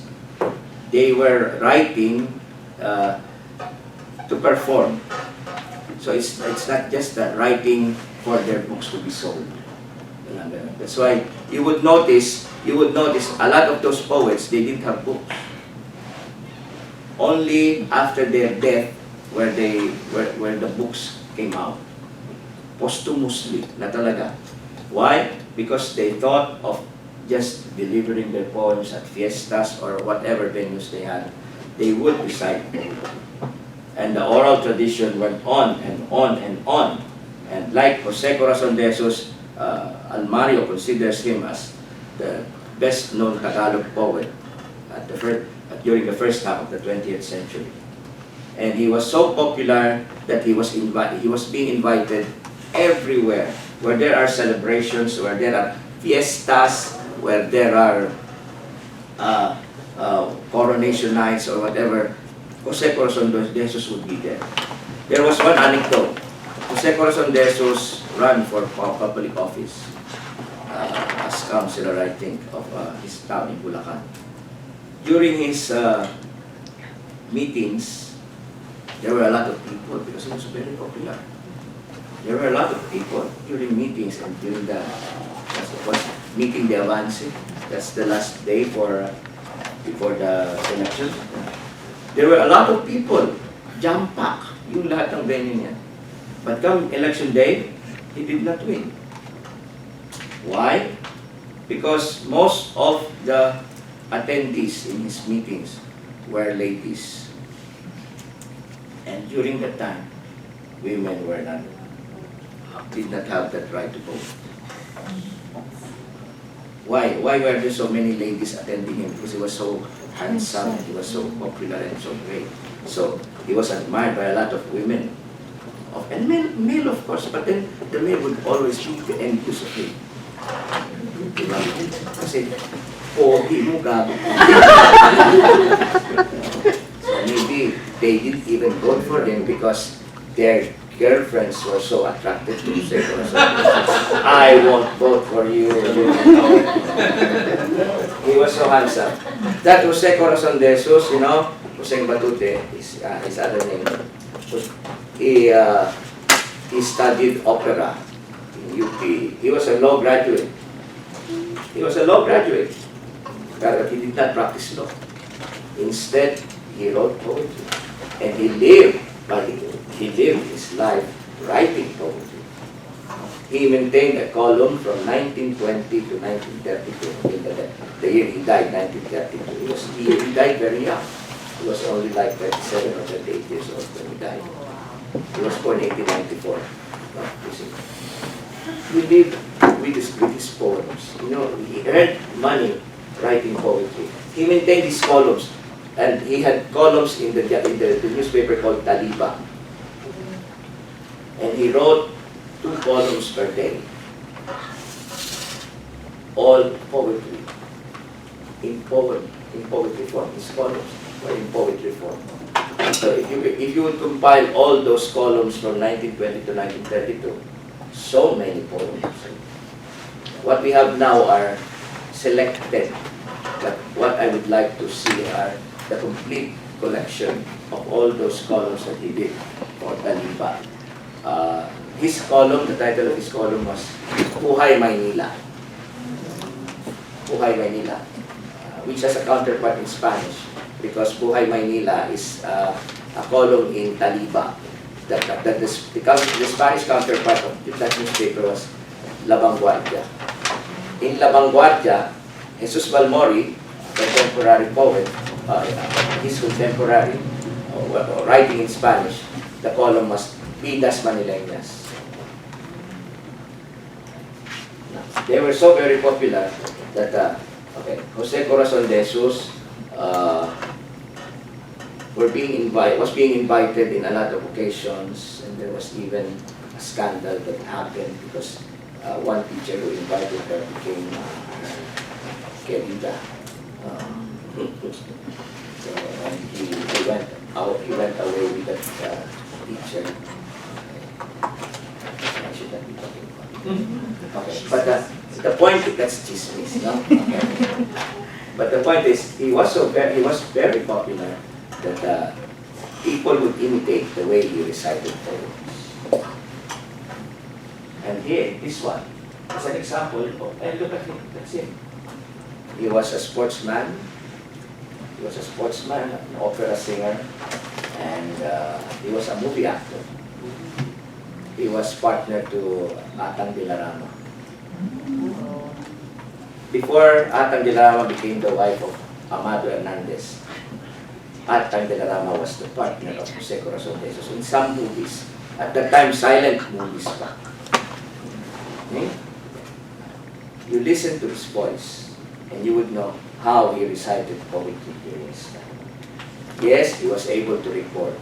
He was able to record 3 poems, 78 RPM, Columbia Records. Wow. It's a very expensive record. It's a collector's item in the Philippines. I don't have a copy of that record. I only have an MP3 copy of that record. Yeah? Because I can't buy that record. It will around 10 or 20 pounds of pesos. But a friend has a copy of that and he gave me the MP3. So you can listen to Jose Corazon. Do we have a speaker here? Yeah.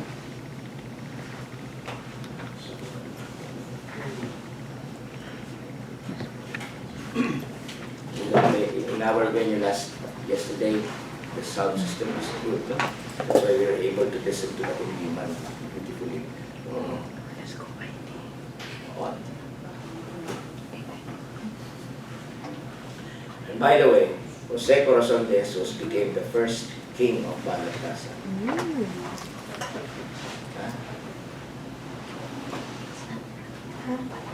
Ay, teka, ano ba yan?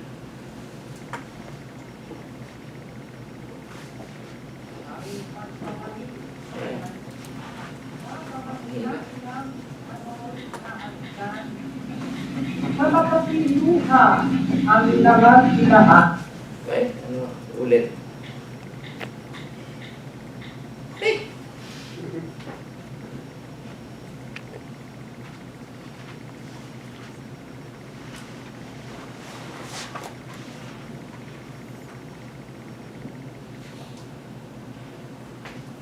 Listen to him. He became the first king of Balagtasan. Pagpapangin. Babakadya ko ng manoy na hagdan. Mapapasiluha ang lahat lahat. Ang kanyang puti ang ikinakawan ng iwang ko sa tabi ng hagdan. Kagayong kalukot na paghihiwalay, mamanapay ako, yan nalulimba. Nang tatarang kahanapin makabagsak, pasigawan sabi, magbansagan ang salutuin ko. Hindi magluluwa, nakangiti akong luhay malalagula. Ang kaping mali, pinuntulan ng landas, nakabiyak ang puso sa naiwan ng kabiyak. Lubog na araw, alat ng siling, at ang yanabay bibig ng nagningning. Makawak na ng aking datning, ang pinagpadya kong malayong lupain. Laging nasa kubot mga ibong itim, ang nagkikanubong sa aking pagdating. Sa sinusunang naroon taharin kumato, inatuloy ako ng magandang loob. Kumain ang konsit na tulog sa lungkot, ang puso kong sila ayaw ng sundo. Ang kalikaan ko, pusong naglalalago, mamatay kung ako'y talaga ng tulo. Nang sinabukasan, araw ay nagdinil. Sinulang ko lang dapat kong gawin. Ako'y nag-araro, naglinang, nagtanim. Nang mag-Disyembre tanim sa kainin, ay sinapak ko na sa inyong gagamitin. At ako'y umuwi. Pagay siyang lahat, mga unang kahoy, ikang sa aking sigat, tulak-tulak ng damo sa gilid ng langga, ay sinisinipot ang handong salya. Mga kumari, siya'y umiyak, o marahil ngayon, siya'y magagala. At ako'y lumaka, halos yakot-takbo, halos ako nga rin ng pag-musiko at nagkakadlo ang maraming tao. Salamat sa Diyos ang naiiskas ko, nadalaban nila sa darasi ako. At ako'y sumunod, na ako'y sumanhit, matay na pisikit sa aking labatgan. Apat na kandila ang nagbabantay sa paligid-ligid na lilong bangkay. Mukhang nakangiti at malaking hagdan para bang sinabing Yusef, paalam. That's Jose Coroza. You heard him. His heart exploded. Really emotive. Huh? Emotive. Yeah, the emotion. See, that's how they recited poetry. And you probably notice, this is the published text of the poem. But when he recited it for the recording, he did not have copy of the poem. During their time, they don't recite poetry, they don't read poetry, they recite poetry.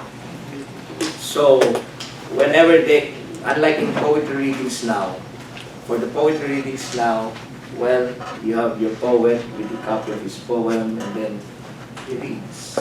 During their time, reading poetry in public is not the practice, was not the practice. They would recite poetry. They memorized their poems, even how long the poems. They memorized them. And that's part of the oral tradition, that's memorization.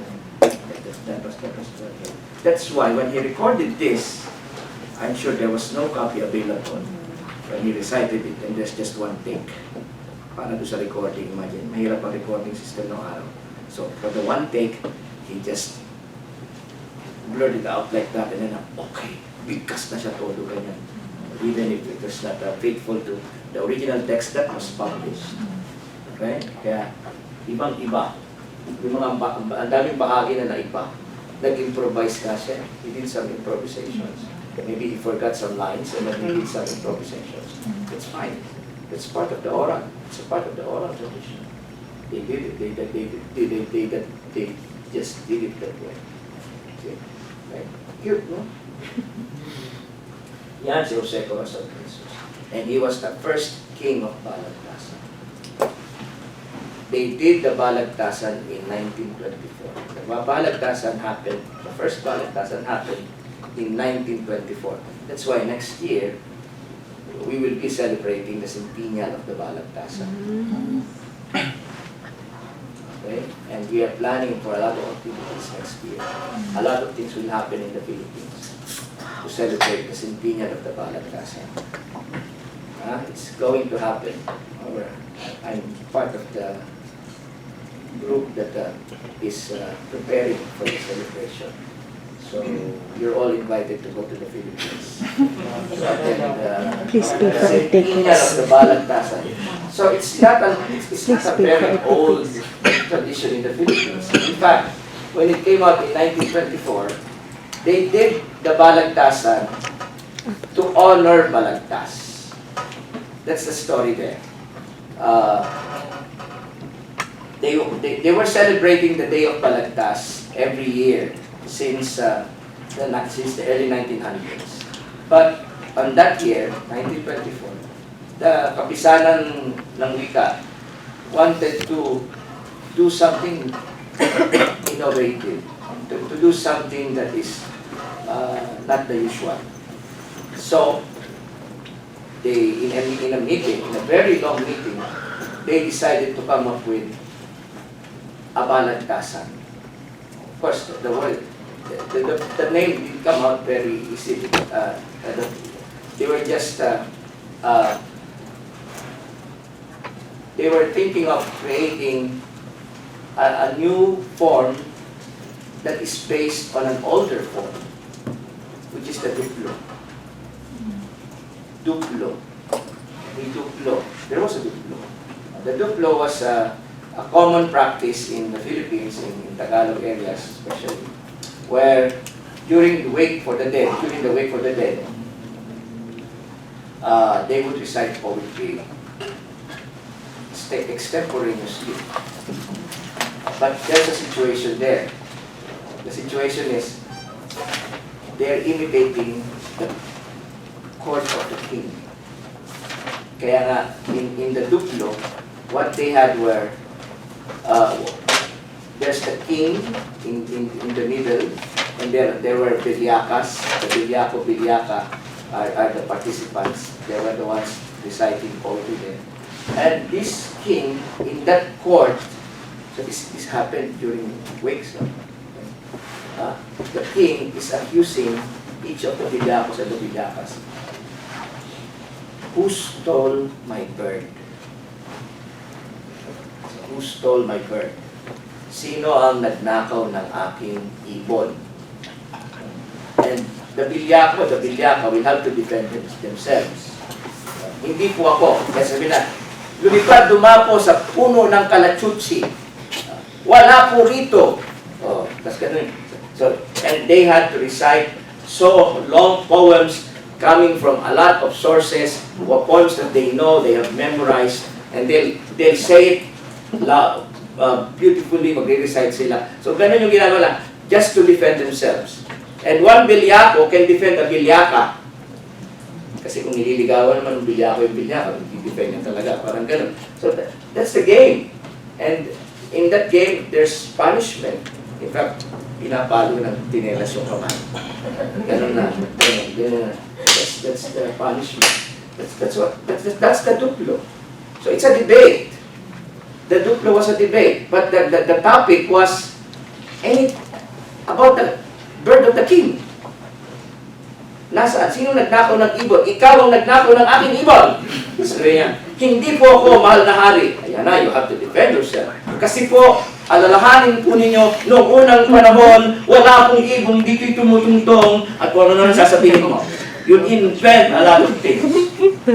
And the king, if he was so great, also, the one who acted as king, will discuss a lot of other things para lang, ngunit ikaw ang nakita ko na dito ay pumunta. Ngayon sinasabi mo, hindi ikaw ang ganun talaga. Dami niya kung ano na yan. So nagtatalo sila. They were debating over the lost bird. Oh, ganyan. Okay. Nawawalang ibon ng hari. Some critics would always say na that's the way Filipinos would mock the king of Spain. Because the king will appear like stupid or fool. The Bilyakos and the Bilyakas were intelligent, and the king will look like a stupid ganun siya. Ngayon, kailan ako? Ganun yun. That's a duplo. No one's doing the duplo now. But that's a tradition. Ang ganda tradition. Kasi nga, wala nang marunong mag-umikas. Lumari mo sa decide poetry the way they used to. And the tradition of rhyme and meter are forgotten. Especially now that there's a textbook that teaches ganap and di ganap. Okay. So they no longer know the way they used to rhyme. So, that's a duplo. So, they based the Balagtasan on the duplo. So that's why they said it's a modern duplo. It was a modern duplo. So what they were doing, what they were supposed to do that time, 1924, they were going to do a modern duplo. And what is it's being? Why was it modern? Modern because they would eliminate all the other elements like the king being stupid and like that. And but the debate will remain, the way to recite poem will remain, but the discussion will not be about the lost bird. Instead, anything that is worth discussing can be the topic of the Balagtasan. See? And it happened April 6, 1924. The first Balagtasan happened in April 6, 1924.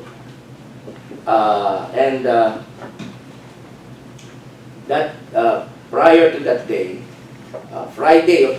Friday before April 6, they made it, Balagtas' birthday is April 2.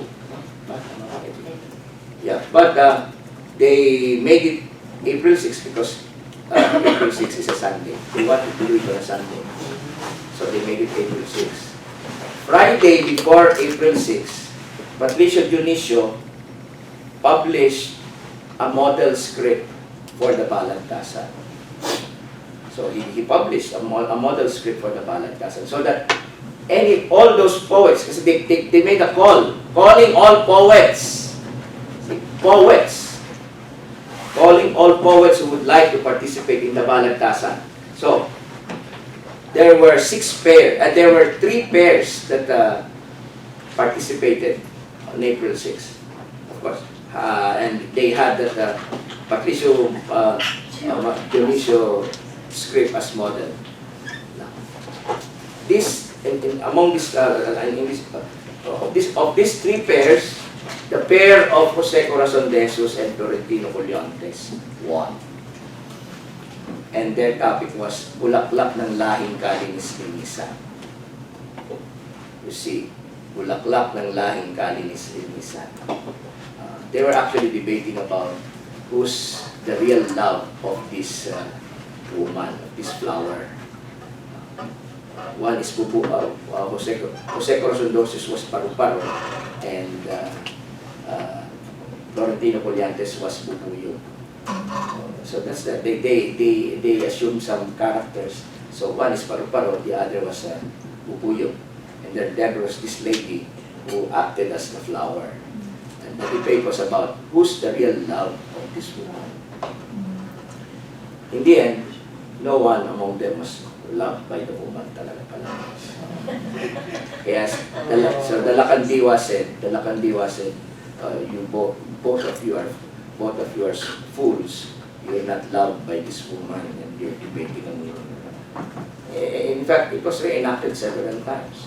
The Cultural Center of the Philippines reenacted it last year, and it was a series that they did it, having actors as performers.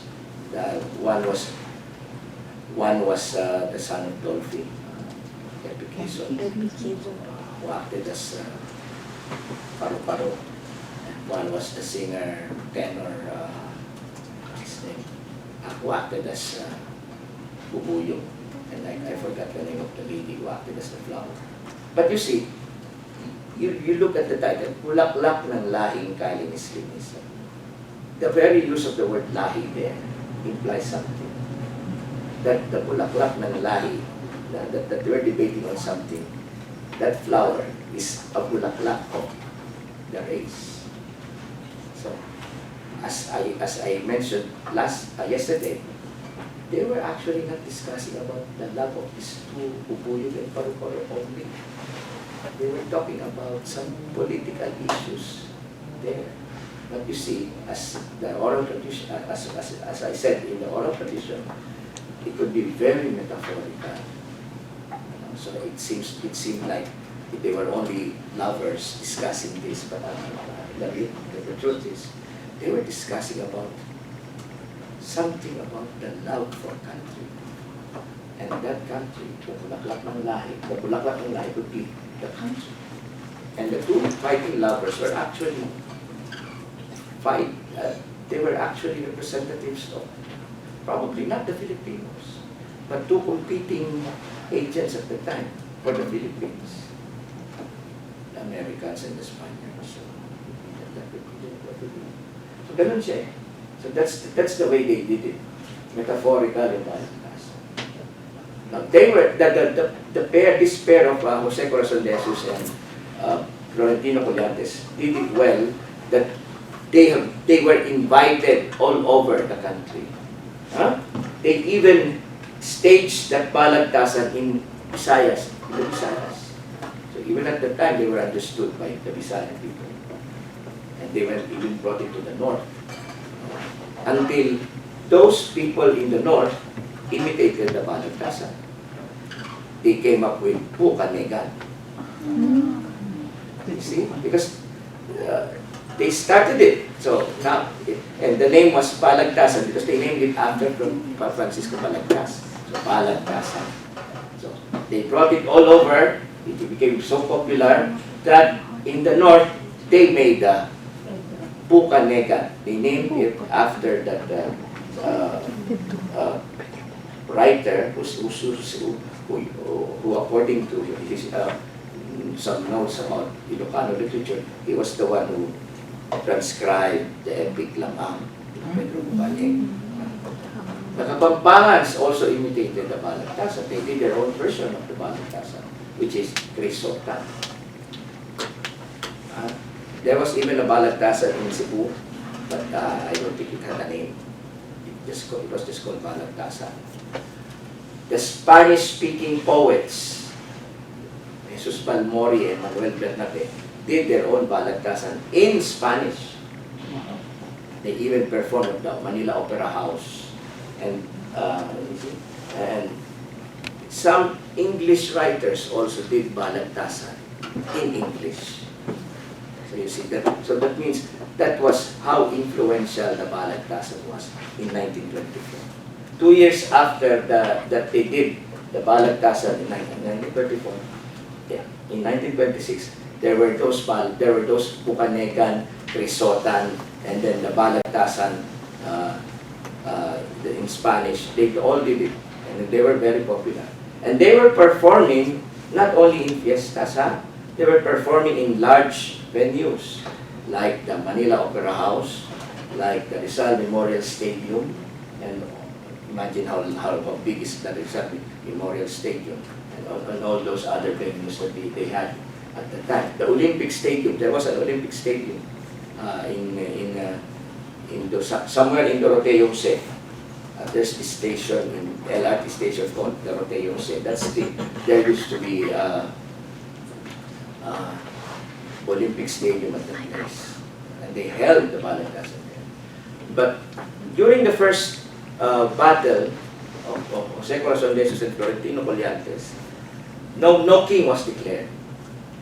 The king was declared in 1926 when they have advanced somehow that the topic now, the condition was the competitors, the poets who will be joining the Balagtasan, the town bayan, the people, the audience, will judge the Balagtasan.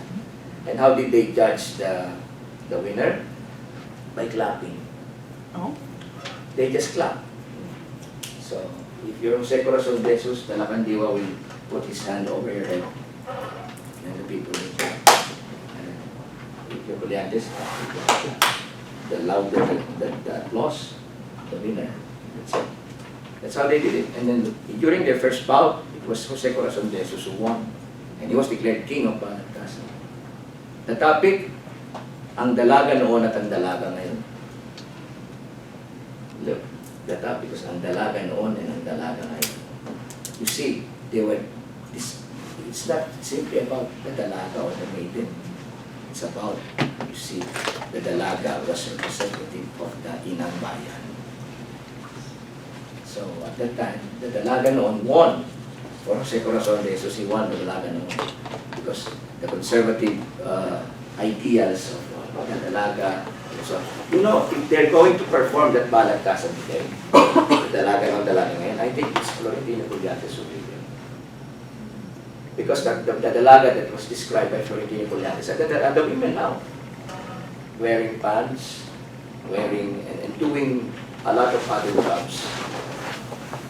But the dalaga noon of Jose Corazon de Jesus was the women who were submissive, and he won.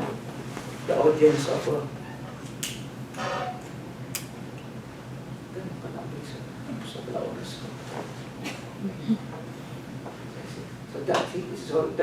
that's a case. Now, in 1929, the crown was snatched by Florentino Colliantes when they discussed about this is Amado Hernandez. Okay. Look.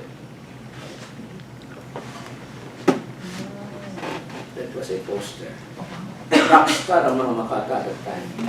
Wow. People would attend their Balagtasan in large venues like that one. Olympic Stadium. Wow. Wow. Sabi,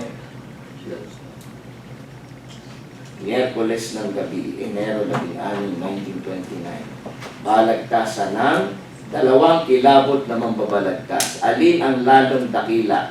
Ang bakal o ang ginto? Wow. The topic, bakal o ginto, bakal would represent industry.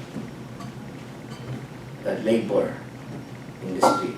Ginto is capital. Metaphorical. Bakal, yun yung kasangkapan ng ito, ginto. Ganun yan, that's the debate. So look, nakataya ang sagisan, hahatulan ng bayan. Jose Corazon de Jesus was the unang hari. He will defend bakal. Florentino Colliantes will defend ginto. Now, bakit? Look, unang hari, ang hari. Because in about, before 1929, Colliantes got a crown na siya yung nanalo. That was the last bout, 1929, because Jose Corazon de Jesus died in 1932. He died the king. After this bout, it was Jose Corazon de Jesus again. But you see, he was the first king, and this is the second king. Huh? Okay. Then, after that, when Jose Corazon died in 1932, it was Colliantes who was the king. He was the reigning king then. And that's the tradition that they established. One becomes king of Balagtasan if you're able to defeat the reigning king. So, in history, there were only 3 kings. Parang tatlong hari lang talaga. There were only 3 kings of the Balagtasan. The third king was Emilio Mar Antonio. When he died, Corazon in 1932, Colliantes lived until 1951, 52. During that time, he was challenged by a lot of poets. It was Emilio Mar Antonio who had the guts to challenge him and somehow won. No, it's not. Or at least tabla. So, when he died, when this man died in 1951 and 52, it was Emilio Mar Antonio who reigned as king until his death in 1967. During the reign of Emilio Mar Antonio, nobody ever defeated him. So, when he died, there was no king. Sad. There was no king. The lineage was sad. Sir, can I also ask again? Sorry, before I go, because I have a meeting. Oh. Yeah, so I noticed that this 1929, which is American period, right, in the Philippines. I was wondering how different it was during the, the content, right? Like, a lot of, Durante at Laura, they're very subversive. Yeah. Yeah, against Spain. Yes. But I was wondering, the Balagtasan, if they were also subversive against the United Yes. States. Yes. And they were using metaphors. You see, in the same way like the Florante at Laura, it was subversive, and the metaphor was the key. Ganun din sila. Especially these people, galit na galit sa Amerikano yung mga yan. But Jose Corazon de Jesus was really mad against America. If you will read his columns, you would see that he was really against the Americanization of the Philippines. In fact, he was jailed also because he said something bad about an American teacher who said something bad about the Philippine flag. So, in his column, sinabi niya, naku, andiyan ka pala, Diablita ka. Ang punganga may punganga ni Medusa. Sabi niya gano'n. Sinabi niya yun. We're going to adopt it. Oo. Ay naku, Diablita ka, nandiyan ka pala. Ang punganga mo'y punganga ni Medusa. O, ganun talaga. O yun, na ano siya, na-idemanda siya doon. And the diario, the newspaper when he was writing, nagbayad ng pagkamahal-mahal. So you see, the Americans were able to read it. Of course, there were, of course, spies. Nabasa siyempre, siyempre nagsumbong sa Amerikano. Hindi mo mapapasa ng Amerikano yung Tagalog niya. Oh, naku, jablita ka. Talaga nakakatawa yun. Naku, jablita ka. Andiyan ka pala. Ang bunganga, amoy bunganga ni Medusa. Imagine that. Beautiful, no? That's why, in their Balagtasan, they were subversive. Dito na lang, dito at saka bakal, ay ang daming sinabi nila dyan tungkol sa usapin ng bayan, bansa. Of course.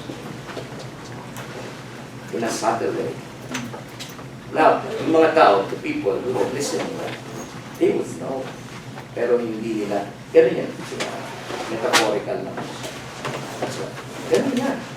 Ewan. Basahin mo siya, I advise you to read the poems of Jose Coroza. Available naman siya ngayon. Beautiful. Makikita mo yung lahat ng galit niya. In fact, he had a poem the title of the poem is Imperialismo. And later on, after the Balagtasan on stage, Jose Coroza and Amado Hernandez had a Balagtasan on newspaper. How did they do that? Jose Corazon de Jesus challenged Amado Hernandez. Amado Hernandez was writing for Mabuhay. Jose Corazon de Jesus was writing for Taliba. So, this piece of challenge, Jose Corazon de Jesus went to Amado Hernandez and gave the challenge personally. And that challenge appeared on the next day issue of Taliba. Amado Hernandez responded the next day issue of Mabuhay. So people had to buy two newspapers at that time to be able to see the arguments of these two poets. Imagine, today is Monday. In Taliba, this is my position. Jose Corazon de Jesus. Next day, the position of Amado Hernandez. Wednesday ulit. And it ran for about 6 months. Wow! Imagine. They were able to do it. Ganun ka-popular yung form ng Balagtasan. That's how popular it was then.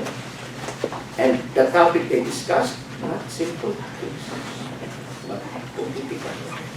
All political. The 19 Florentino Colliantes, that one that they had, the topic that they discussed in 1950 or 51 or 52, you know what was the topic? Economic protectionism. Economic protectionism in 1951 or 52. That was a topic between Colliantes and Emilio Maranton. And if you will see here, there's a poster, another poster. Look. There was this poet, Nemesio Carabana. This was in 1948. And look at the topic, parity. Topic was parity. Usapin mo, kung araw. Parity. Topic, imagine the topic. Kaya nga, I hate it when I hear Balagtasan. Later on in the 70s, the decline of the Balagtasan, when people, Balagtasan performers would discuss which is more important, the tabo or the tissue. There came a time when the Balagtasan people, those who imitated the Balagtasan, were discussing simple things. Not simple, mundane and not just mundane, another word. Oh, basta imagine, ang tatalakayin mo lang, alin mas mahalaga, tabo o ang tissue? Tapos they were referring to when using it in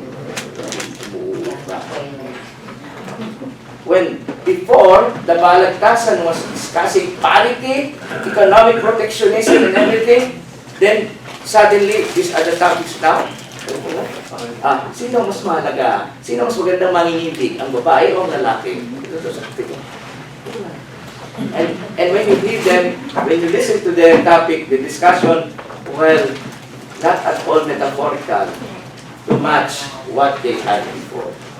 So because in 1967, when Emilio Mar Antonio died, nobody took his place as king. In UP, people, there's a group of Taniw, there's a group called Taniw, and this group sponsored a Balagtasan in search of the new prince of Kundiman. Princess of Kundiman. They were able to look, they were able to find somebody. But after that, there was a decline of the Balagtasan. It's not as exciting anymore as the ones that we had earlier. And that's the beginning of the decline. And then in the 80s and 90s, Balagtasan was only heard on the radio. And on the radio, you can hear topics are not as important as what we had, as what they had. And now, in schools, there are Balagtasans, and in the Balagtasans in schools, somebody will write the script, and the participants are students who will memorize the script, and then the teacher will direct, oh, when you say this, you will tap your feet like that, huh? Okay, that's a staged Balagtasan where the Balagtasan, the participants, the competing poets are not, the competing Balagtas are no longer poets. In the original design of the Balagtasan, the ones who will compete are real poets, like Jose Coroza. And that's the trouble now with the practice of the Balagtasan, especially in schools, where somebody will write a script. That's it. That's why the excitement of the Balagtasan was no longer happening. That's why the rap battle, the battle rap became very exciting for the young, especially because in the battle rap, the rapper are the ones doing their piece. Diba? But in answer to that question, could it be the Balagtasan, the rap battle could be the modern version of, I say, my answer to that question is no. The rap battle is not a derivation from the Balagtasan. It's not derived from the Balagtasan. Not in the same way that Balagtasan was derived from the Tuplo. The rap battle is a different thing. It's a different thing. Actually, it's a foreign influence. The Filipinos learned it from the United States, and it's something that they adopted into Philippine, and that's something new and beautiful. But it's not the modern version of the Balagtasan. They're probably doing the same thing, but not the same thing at all. Especially you watch the rap battle and they're discussing about personal matters, about themselves. The one poet outdoing the other by enumerating all his deficiencies as a person. Diba? Ikaw, sasabihin naman kung may mga mag-arapat din, ikaw para kang kulangot. Wala kang girlfriend kasi ikaw ay sukot. That's what they do. So, it's rather personal. It's rather personal. Unlike the Balagtasan was discussing. In the Balagtasan, what they were discussing was national issues. So I don't think that one could be a modern version of the Balagtasan. They belong to the same oral tradition, but the purpose. And I don't mind, of course, I don't mind that kind of things discussed in the rap battle. I enjoy it. I like it. I love it. Especially when one poet really out to the other one. Galing. Talagang bilib ako. Sabi ko, galing mo. But you see, that's rap battle. That's not Balagtasan. Anyway, I had to write my answers to this. Anyway, so this was Emilio Mar Antonio, and he accepted that. Yeah. Now, if you would like to read about the Balagtasan. You have this book, Balagtasan by Galileo Sample. Beautiful history and anthology of the Balagtasan, published by the Ateneo Press. And in fact, Leo Safra is the authority now about the Balagtasan. He's the scholar of Balagtasan. And he writes about us, performers of the Balagtasan. Now, okay. Why does battle rap need to be a modern form of Balagtasan? Is there an undeniable contribution from Balagtasan to battle rap? The proponents of battle rap insist that their art be legitimately recognized as part of the Philippine oral tradition.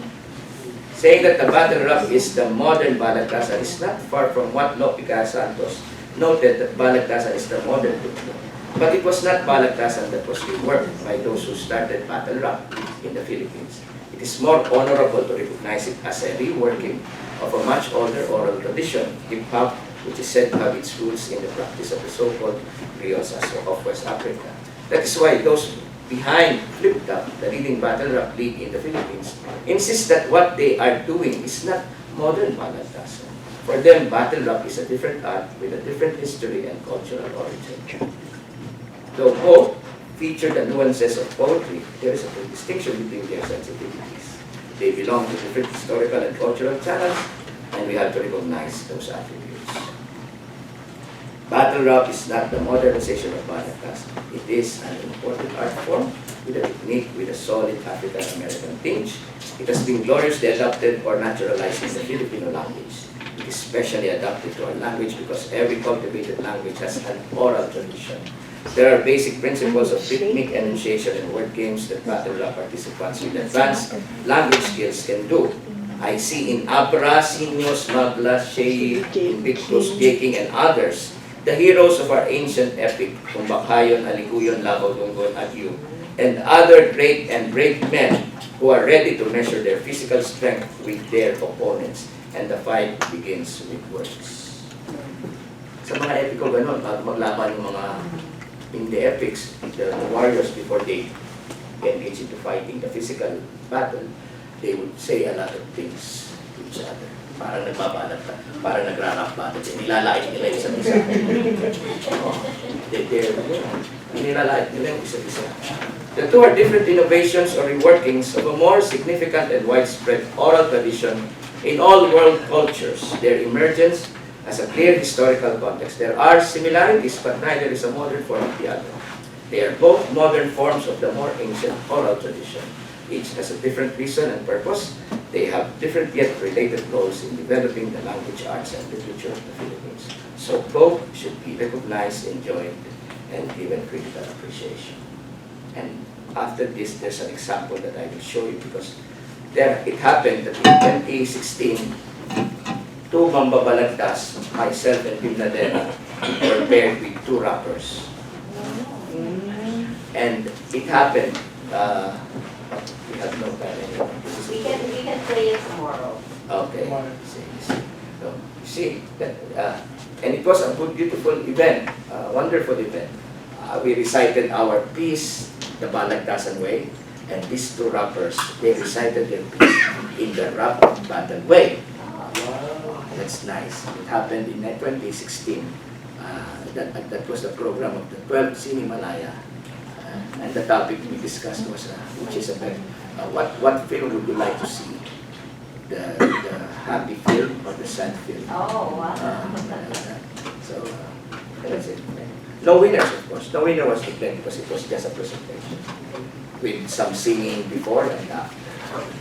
And it's very short. It's just like 20 minutes. Anyway, we'll listen to you tomorrow.